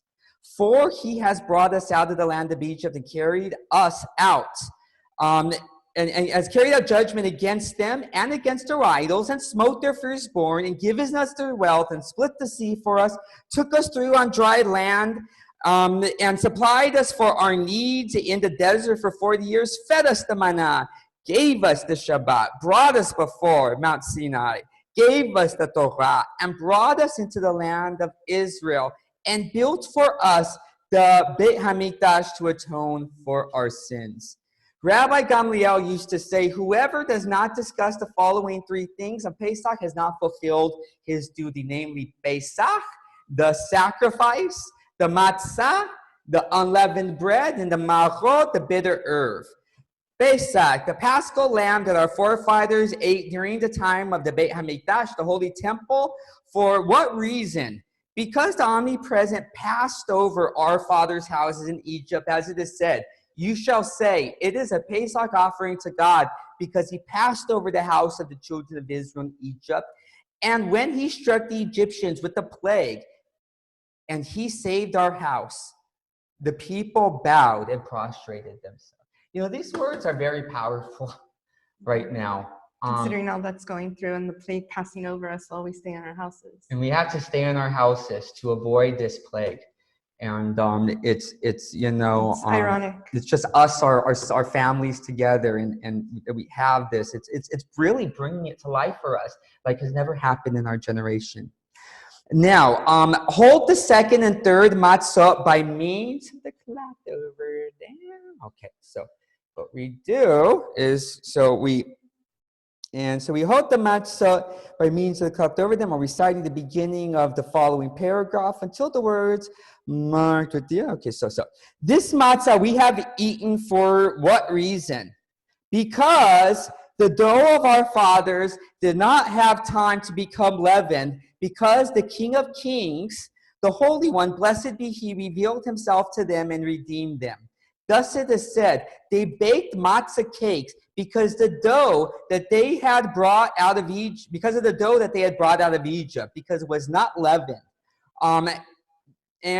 For they had been driven out of Egypt, they could not delay. They couldn't they couldn't, wait for it to grow on its own in sourdough. They couldn't have the fancy bread. They just took straight grain without husking it and through blanching it, without letting it rise, to become fluffy and everything. They had to leave right away. So that's what it represents. Now we place our hand on the maro and the charoset over these areas, and while reciting the beginning of the following paragraph, and again it's the first sentence. This maror that we eat, for what reason? Because the Egyptians embittered our fathers' lives in Egypt. As it is said, they made their lives bitter with hard work, with mortar and with bricks, and with all the manner of service in the field, all their work which they made them perform with rigor. In every generation, a person is obliged to regard themselves as if they had come out of Egypt. As it is said, you shall tell your child on that day, it's because of this that God acted for me when I left Egypt. The Holy One, blessed be He, redeemed not only our forefathers from Egypt, but He redeemed also us with them. As it is said, it was us that He brought out from there, so that He might bring us to give us the land which He swore to our forefathers. And of course, we fully cover the matzah now within this. And we hold the cup, the right hand. This is our duty to thank, to laud, to praise, to glorify, to extol, to adore, to bless, to elevate, to honor the one who did all these miracles for our forefathers and for us. The one took us from slavery to freedom, from sorrow to joy, from mourning to festivity, from deep darkness to great light, from bondage to redemption. Let us therefore recite before Him. Hallelujah. Hallelujah. Praise God. Then we place it down. Hallelujah. Praise God. Offer praise, you servants of God. Praise the name of God. May God's name be blessed from now to all eternity. From the rising of the sun until its setting, God's name is praised. God is high above all nations. His glory is over the heavens. Who is like our God who dwells on high, yet looks down so low upon heaven and earth? He raises the poor from the dust. He lifts the needy from the dunghill to seat them with the nobles of His people. He restores the barren woman to the house, into a joyful mother of children. Hallelujah, praise God. Hallelujah. When Israel went out from Egypt, the house of Jacob, from a people of a foreign language, Judah became His holy one, Israel His dominion. And Judah became His holy one, Israel His holy dominion. The sea saw and fled. The Jordan turned backward. The mountains skipped like rams. The hills like young sheep. What is with you, O sea, that you flee? Jordan, that you turn backwards? Mountains, that you skip like rams? Hills like young sheep? What? We do so before the Master, the King, the Creator, the Holy One, before the God of Jacob, who turns the rock into a pool of water and the flint stone to a spring of water. Blessed are you, Lord our God, King of the universe, who has redeemed us and redeemed our forefathers from Egypt and enabled us to attain this night to eat matzah and maror. So too, God, our God, and the God of our forefathers, has enabled us to attain other holidays and festivals that will come to us in peace with happiness. That's amazing. So too, God, our God, and the God of our forefathers, enable us to attain other holidays and festivals that will come to us in peace with happiness in the rebuilding of your city, and with rejoicing in your service. Then we shall eat the sacrifices of the Pesach offering, whose blood shall be sprinkled on the walls of your altar and accepted, and we shall thank you with a new song for our redemption and for the deliverance of our souls. Blessed are you, Adonai, who redeemed Israel. Baruch atah Adonai, Galal Yisrael. Now, we are required to drink the entire cup, if we can, while seated, without pausing and reclining on our left side. Are you ready? I am ready. Okay.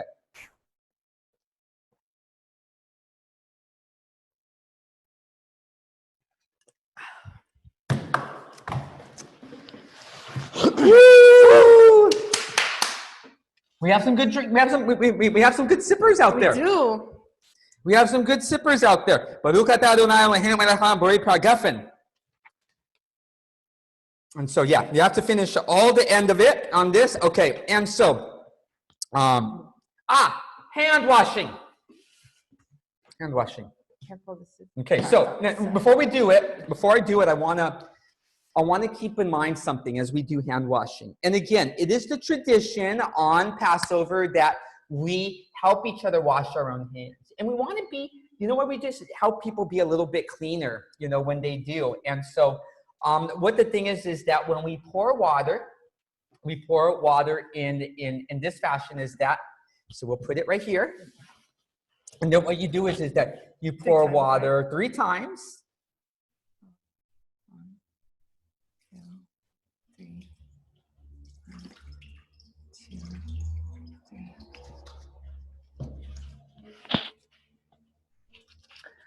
Baruch atah Adonai Eloheinu melech haolam asher kedishanu b'mitzvotav v'tzivanu al netilat yadayim. Blessed are you, Lord our God, King of the universe, who has sanctified us with his commandments and has commanded us to elevate our hands. We elevate our hands. That's actually the blessing. It does not say rachatz. It says that we should netilat yadayim, that we should elevate our hand. We also say that blessing when we do Sukkot, when we do the lulav. So it's a unique tradition.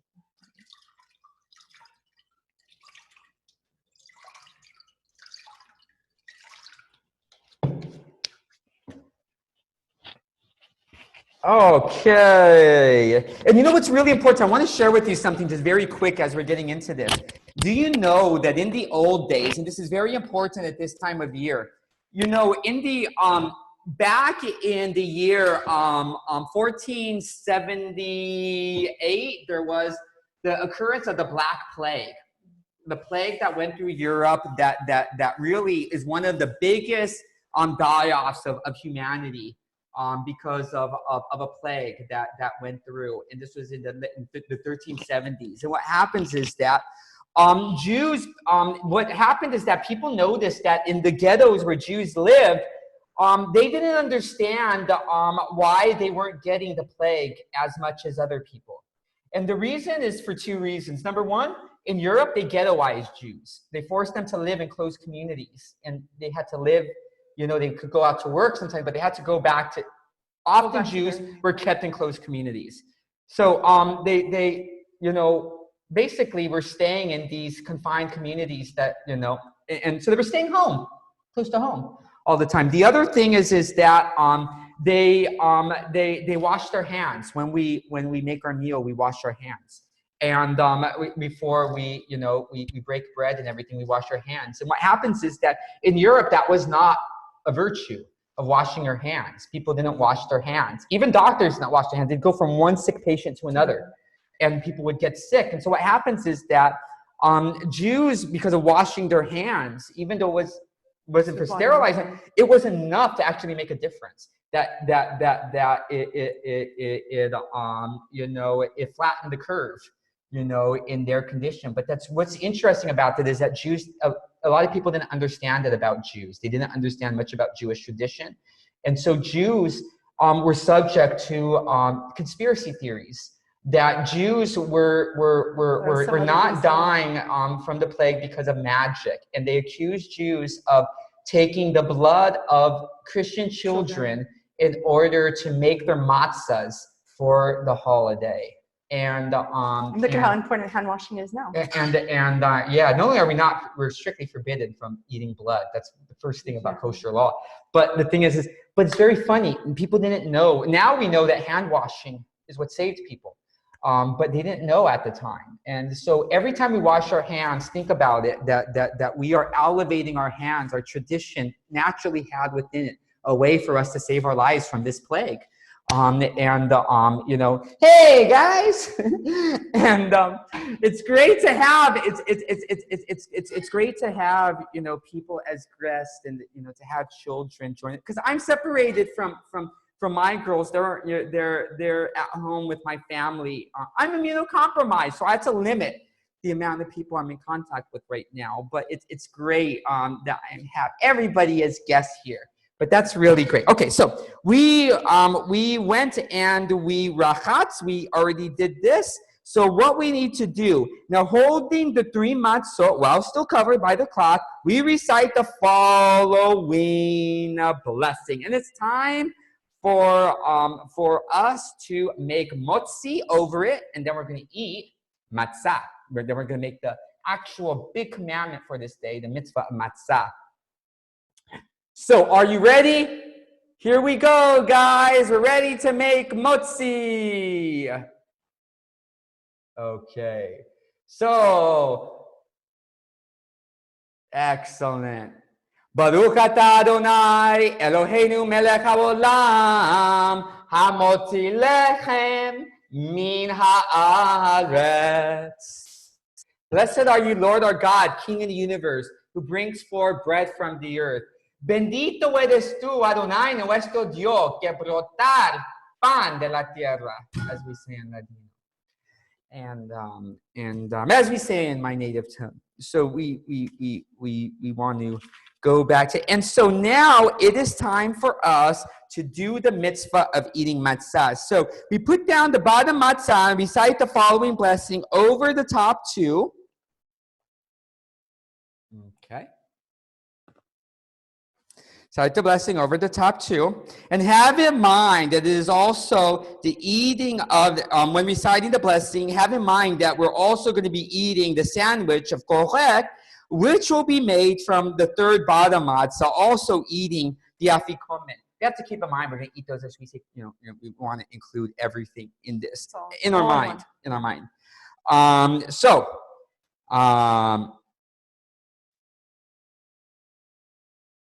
Baruch atah Adonai Eloheinu melech haolam asher kedishanu b'mitzvotav etzivanu al achilat matzah. Blessed are you, Lord our God, King of the universe, majestic sovereign, who has sanctified us with his commandments and has commanded us concerning the eating of matzah. Now we break off a kazait, which is a size of an olive. Although I should explain, not everyone's Middle Eastern, so you don't know. When we mean kazait, we mean a large Greek olive size, big. Big size. So you get, you know, a pretty good size, not the size of an egg, but about a 1/3 of a size of an egg. And so what we do is we break up a kazait of each of the 2 matzahs. Okay, you break off for yourself, 1 from each. And what we do is that we eat the 2 pieces together, reclining on the left side. The entire amount should be eaten within approximately 4 to 7 minutes. So that's what we do. Now, each participant is required to eat a kitsai of matzah, which is like a kalamata olive size. Since it is impossible for all to receive a sufficient amount of 2 matzah, not in our case. Yeah, we're matzah. Okay, let's see.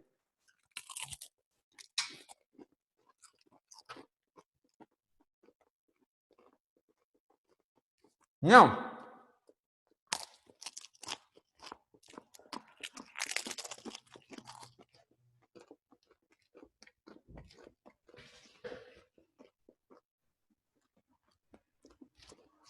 Third. No. We have matzah left right here, right? This is what we're going to do with it.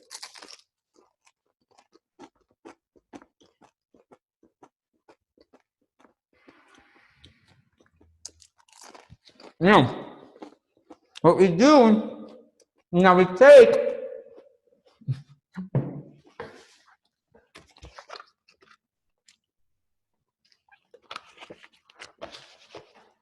I don't want to get too drunk, so I'm drinking water. Right, mix it up. And you know, I'm only drinking for the cups because I've eaten very little today. And have you ever noticed that our Jewish tradition requires us to eat on an empty stomach? We make Kiddush on an empty stomach, for God's sake. You know what I mean? I don't want to be all slurry by the end of this. So I'm drinking some water at this time. But so what we do at this time is that we take a kazai tamakol and we dip it into the charoset. And what we do is that it should be softened by the wine. So what we do is that we take our bitter herbs that we have here. I'm going to just take some of it. We're going to take the charoset and we're going to dip it in it. You're going to dip it in it, the charoset, and it's going to, you know, it doesn't exactly neutralize it, but it you know, helps chill it out. What's supposed to neutralize? I'm not sure it exactly neutralizes, but it helps. It brings comfort.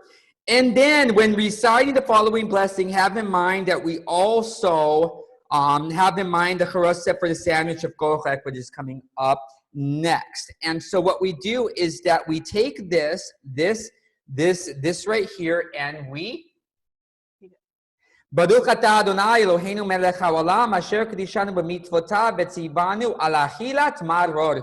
Blessed are you, Lord God, King of the universe, sanctified us with His commandments. He's commanded us concerning the eating of maror.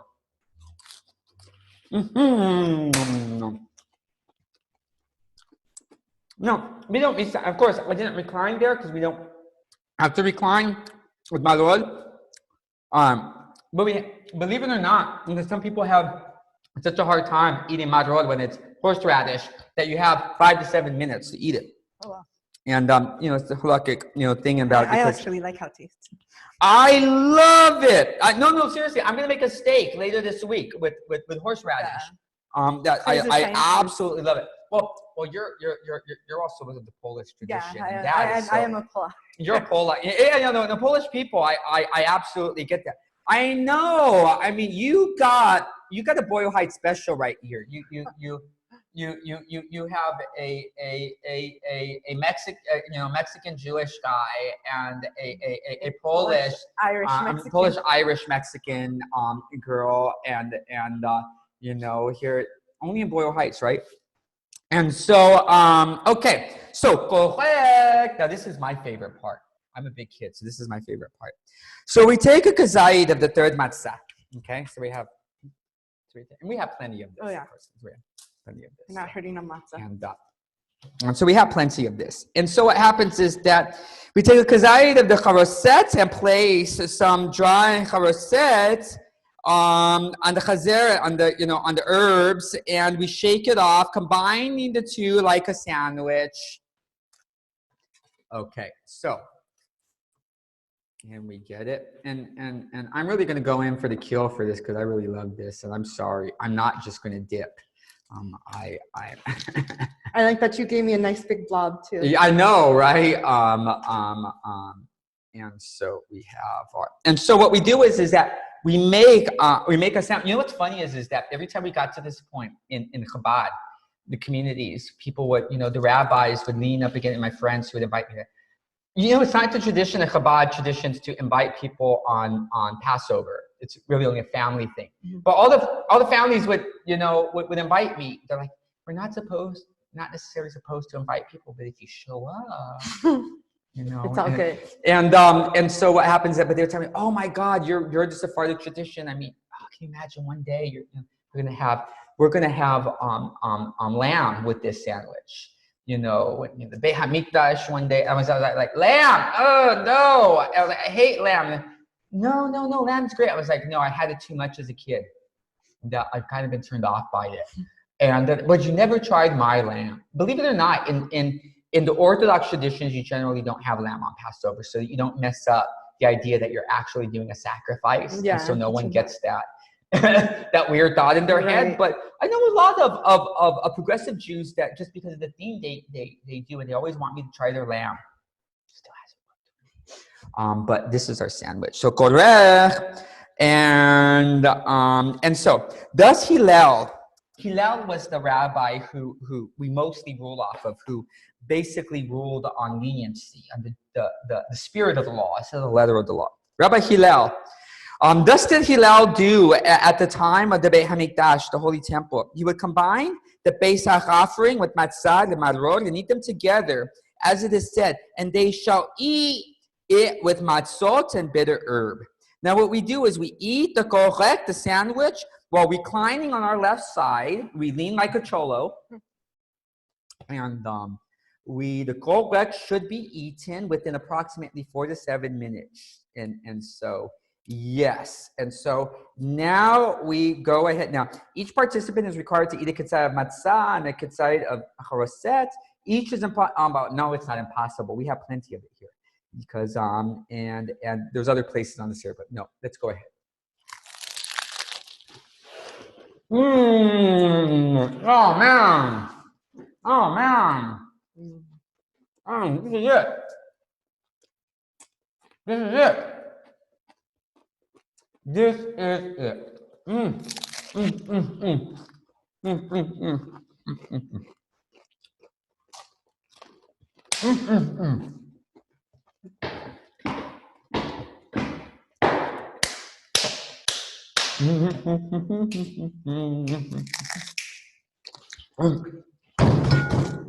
Wow. Now that is good. I have been waiting for this. I have been waiting for that. That's good. That's good. That's good. You know, we it's just two of us, and we were rushing, to make all of this food, and we think that it was going to be that we were going to be able to, to actually do this. But what happens is that we're actually to the point of the meal in which we eat the meal. But like I said, when we go to different sections of the Passover Seder, we normally sing a song for every section that we go to. And I wanted to get us through it as quick as possible because I want people to eat.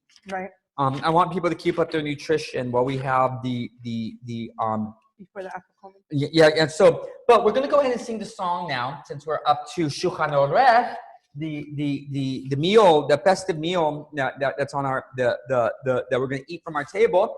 So, Kadesh Yerchatz Karpas Yachatz Magid Racha Motzi Matzah Marot Korek Shulchan Orech Zapun Bezra Haler Nirtzah Kadesh Yerchatz Karpas Yachatz Magid Racha Motzi Matzah Marot Korek Shulchan Orech.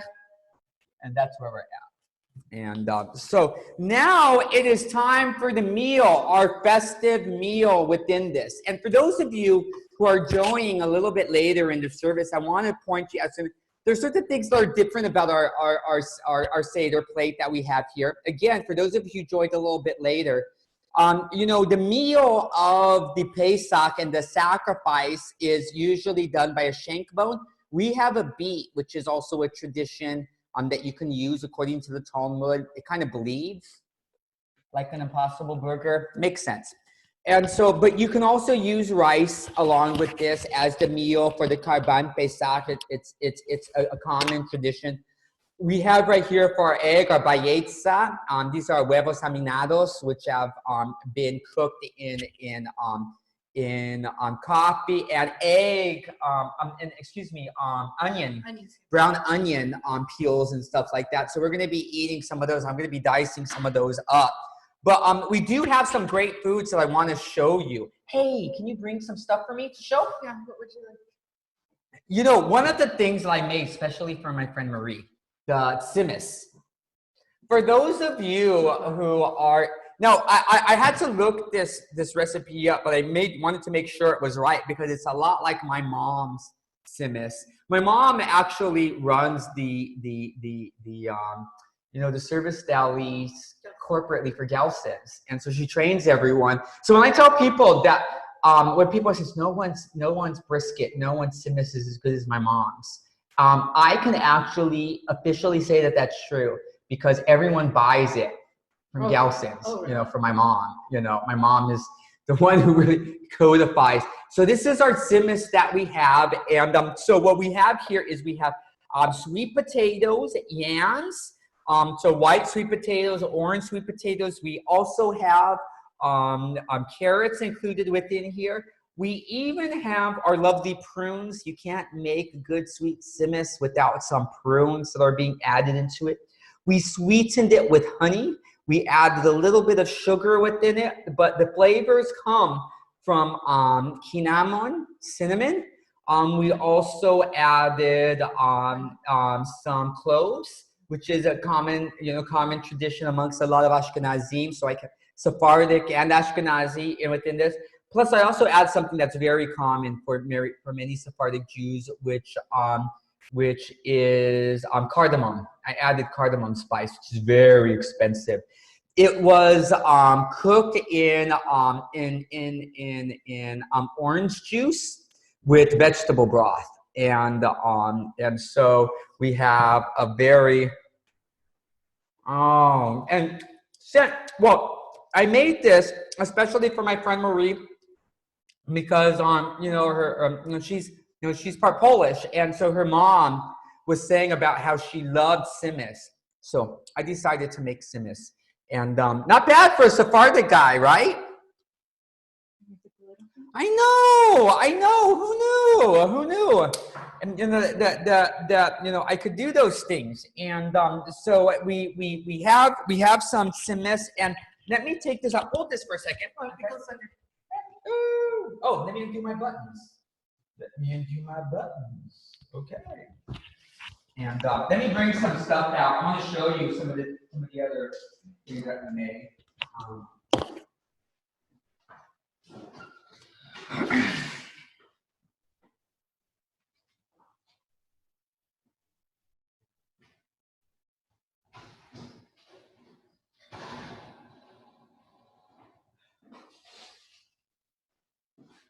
Oh, that looks so good. Oh. This is our Middle Eastern spice chicken. And so, yeah, I use quintessential, mostly Middle Eastern spices within this.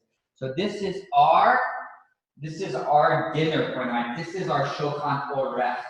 And so I'm really thrilled. Let me clean that up right now since I spilled a little. You don't want to schmutz. Yeah, you don't want to slip on schmutz. I don't want to slip on schmutz.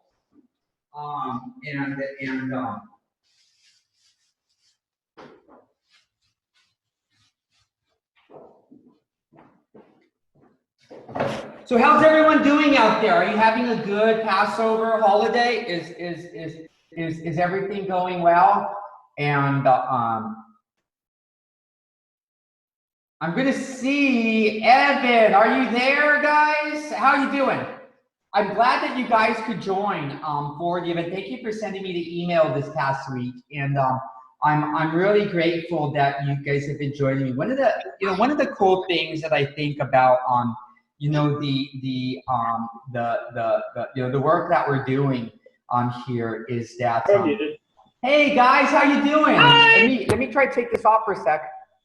Are you there? Hi. Hi, can you hear us? Can you hear me? Okay. Hey guys, and I just want to wish you a happy holiday. Can you guys still hear me? Is sound still going? Yeah. Okay, good. And very good. And so very good. And so yeah. I was afraid that if I took off the lavalier, you guys wouldn't hear. And but you guys don't want to hear me eating chicken.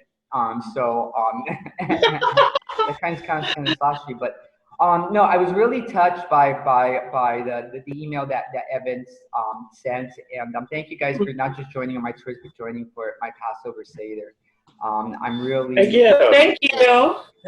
Share the experience. I thought I was going to be alone. I literally, my partner's in Germany right now, and I'm without my family, and so it is for me. It's a great thing to be able to share with people what is going on in you know, and I go, hey guys, how are you doing over there? You having a good meal?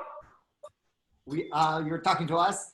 And let's see. And so I you know, one of the things that you know, I really want to you know, kind of impress on people is you know, that we have the you know, ability to, you know, really claim our own Jewish tradition. We have the ability you know, in order to really really take our own tradition. That's what's really great is, you know, for us to be able to, you know, because I'll tell you the truth, a lot of us maybe didn't grow, you know, if you've grown up Jewish, sometimes it's very hard because you grow up with all kind of hang-ups. That's, no, if you suffer, and they don't see us. Due to, you know, some types of things that come with certain types of pain. And, what I'm always encouraged by is the Jews by choice, who are always inspiring me because you know, they show me sometimes where I'm just so jaded, and that they have such great excitement over things. You know what I mean? And that they come with a clean palate, you know, without things being destroyed by your aunts, you know, nagging or the type of thing.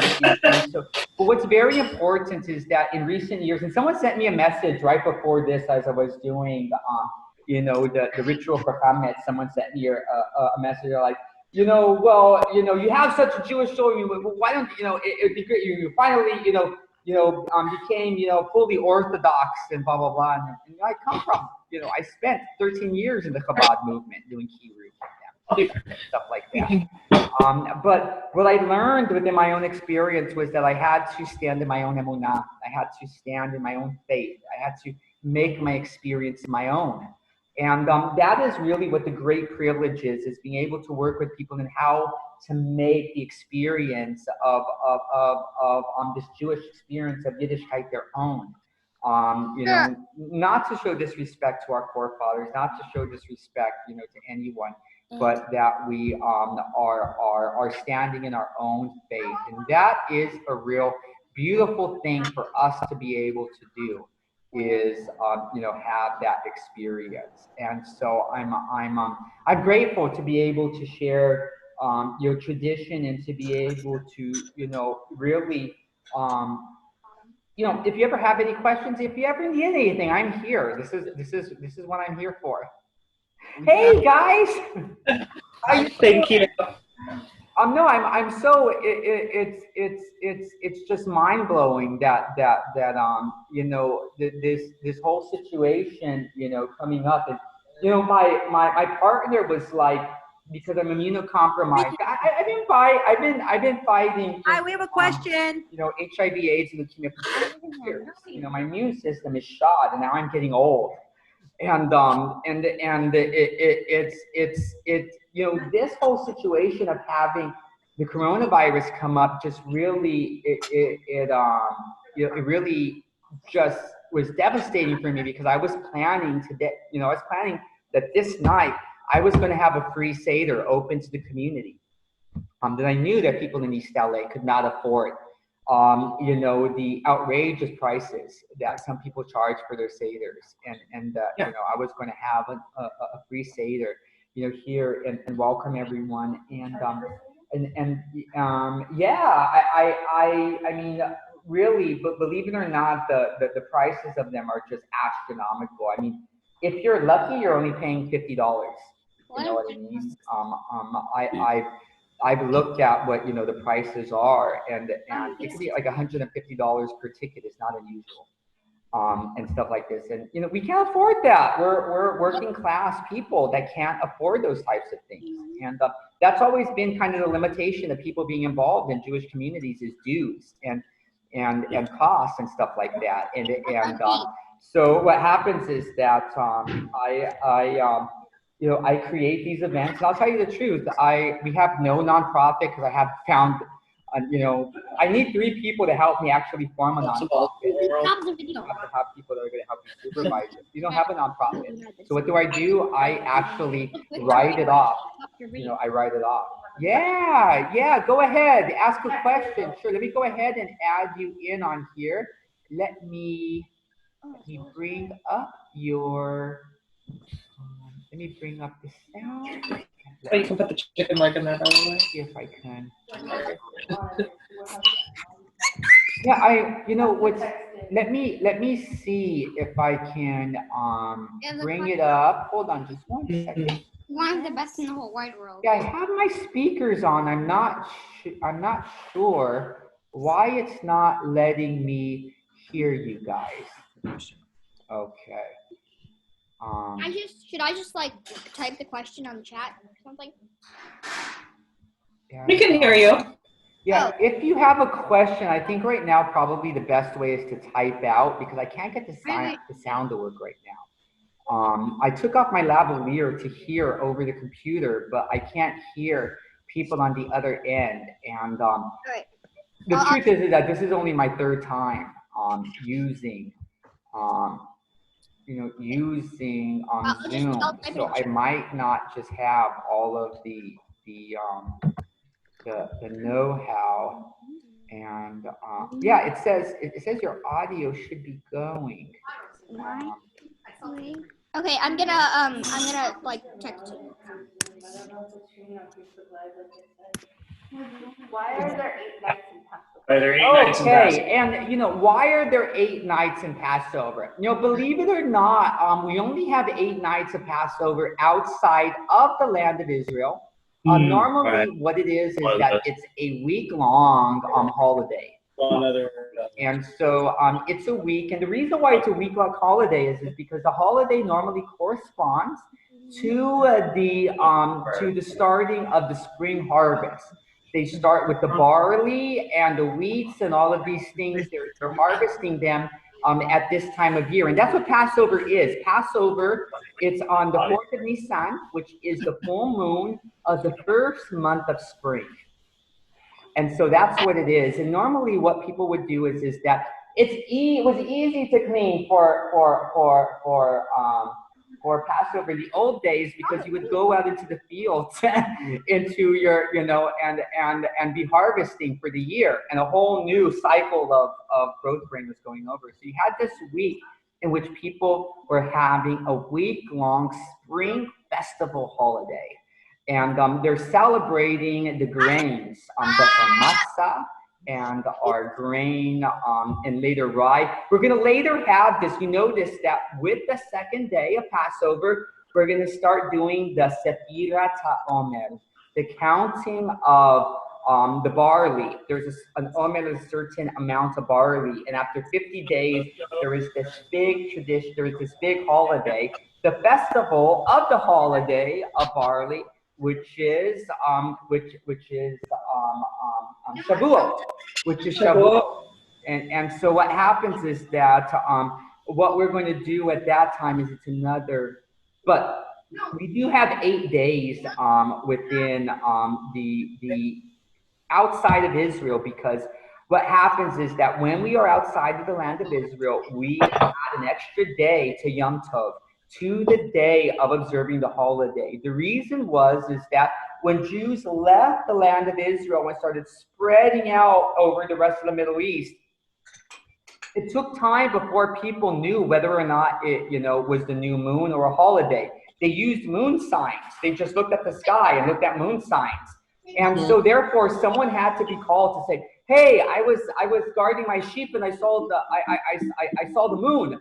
The holiday's coming and stuff like that. So in order for people to have enough time to proclaim the holiday, it's time for the holiday, we should do it. And for everyone to be included worldwide, outside of the land of Israel, we have 2 days. Therefore, what happens is that the sun never sets on a holiday. As we are celebrating it, it is being celebrated worldwide. And so people just have an extra day. That means that we have to eat this stuff 1 day longer than they do in Israel. And, the matzah, it's a day longer within that. Believe it or not, on the 8th day, because it is unique outside of the land of Israel, especially in the Sephardic tradition, on the 8th day, what we have is we call the feast of Mashiach, the Messiah's feast, the day and the 8th day.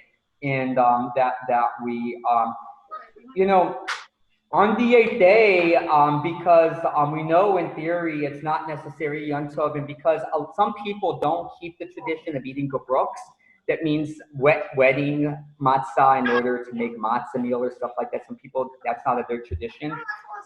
Especially Hasidim, Chabad Hasidim are especially strict about this, that they don't, you know, make gebroks during, and it comes from a tradition that at one time, you know, when they started making machine-made matzahs, the machines weren't mixing all the flour with water correctly, and so what happens is you break one open in the middle over your soup, and you notice there was unmixed flour.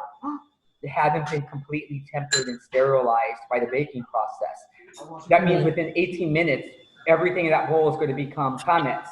Bad problem. So what happens is that some rabbis say, no, machine matzah is not good for your. It's good. Well, what happens is later on, when they started making matzahs cheaply in Ukraine, what happens is that I believe it was the Lubavitcher Rebbe also who broke open the shmura matzah from Ukraine. Noticed that there was unwet matzah that had, you know, untreated flour that had gotten into it, and that would become chametz. And you know, you don't want it.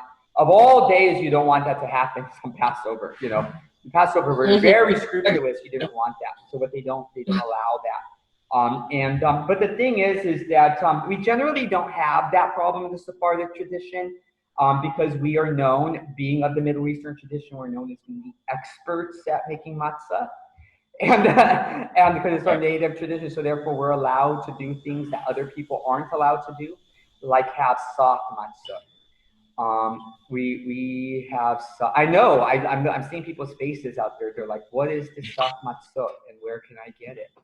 But what the thing is that soft matzot come in that everyone used to have, but this is the new bread. This is not the old bread. People think that this is the old bread, are mistaken. Old shmura matzah that is round and it's bendable.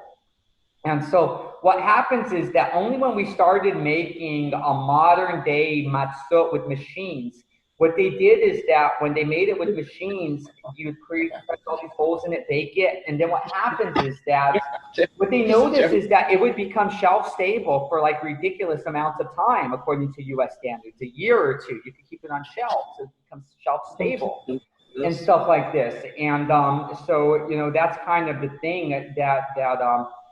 But in the Sephardic tradition, we make matzot right before the Seder. We make them on the days of Pesach. And being fresh, they don't have to be dehydrated to oblivion.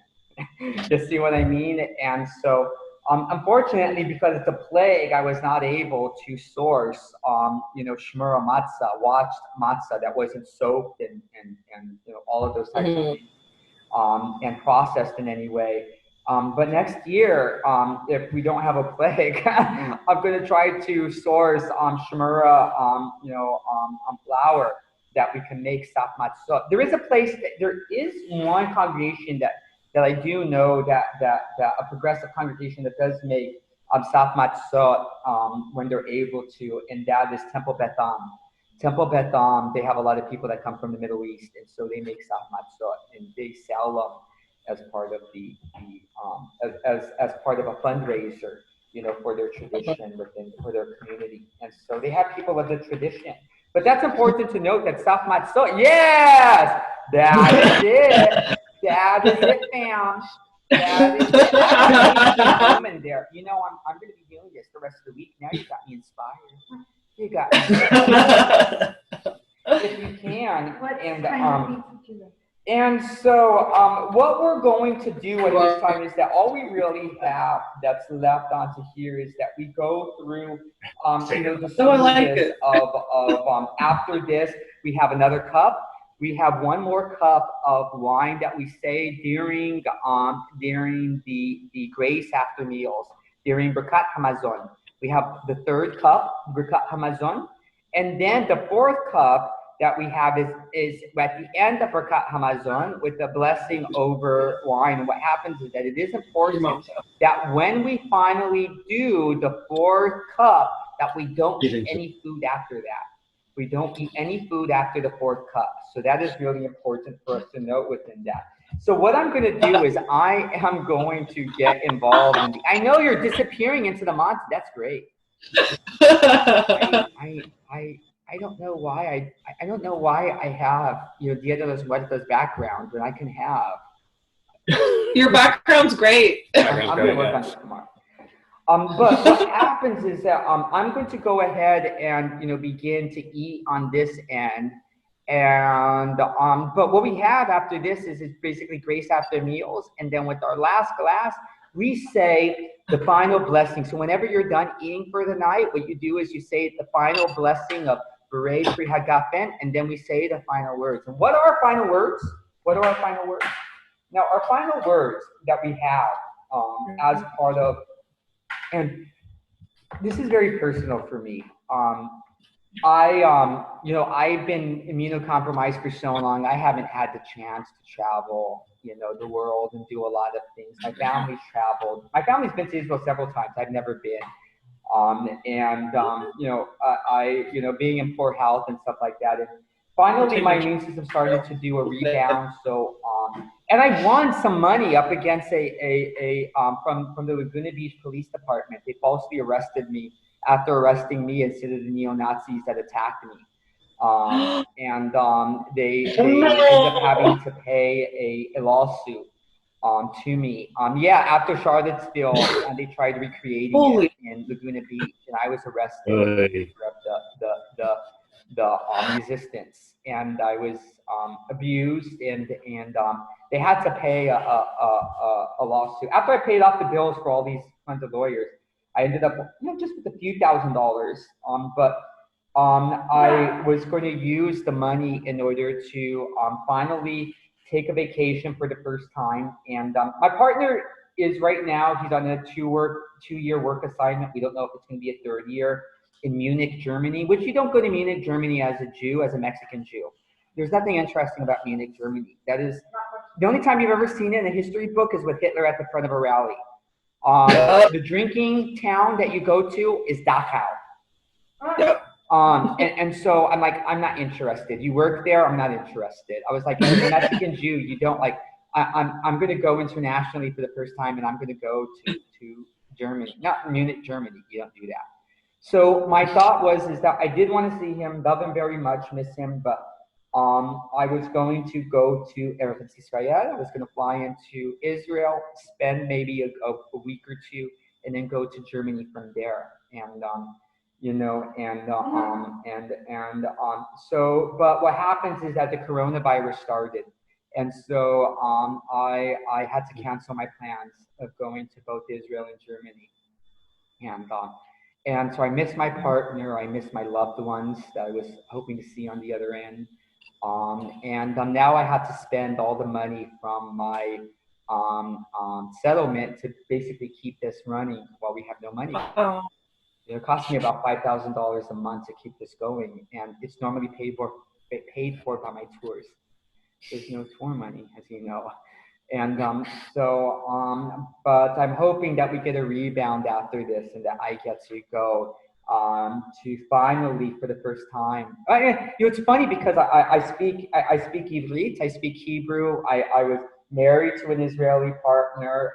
I know the land of Israel. I keep more connections with people in Israel than most people.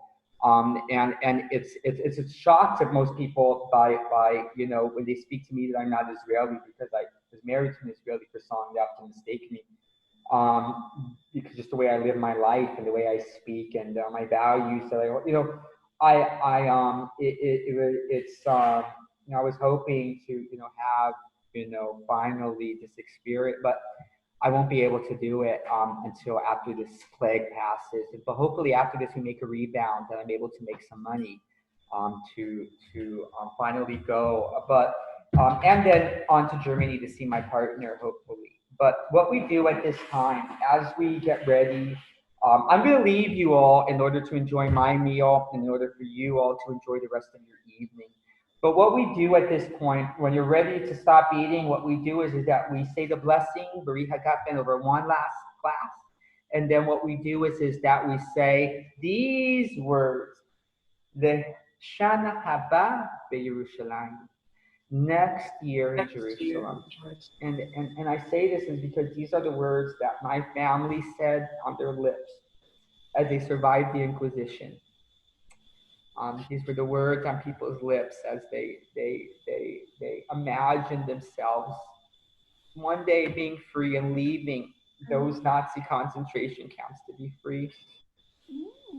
You know, so many times when we've had crisis, the only thing that we have found as hope is on these words. Shana haba beYerushalayim, next year in Jerusalem. So, this is my wish from our family here at the BOYLE Heights History Studios. And on behalf of the BOYLE HEIGHTS CHAVURAH, the grassroots Jewish community of BOYLE Heights, Shmuel Gonzales and my friend Marie here, on behalf of both the Ashkenazi and Sephardi community of our community, we want to wish you a kosher and a happy Pesach, and the Shana haba beYerushalayim. Great Passover holiday. Thank you, Shmuel. Thank you. Thank you. Join me for Shabbat here with us. Hopefully very soon. Hopefully very, very soon. Thank you for saving this holiday for me. And we're ending with my computer at 18% battery. And yeah, we're You did it. I love you all. Thank you all for joining me. Thank you. Thank I'll you, see you soon. Be Shmuel. well, guys. Chag Sameach. Look what I do. Look what I do. You're right here.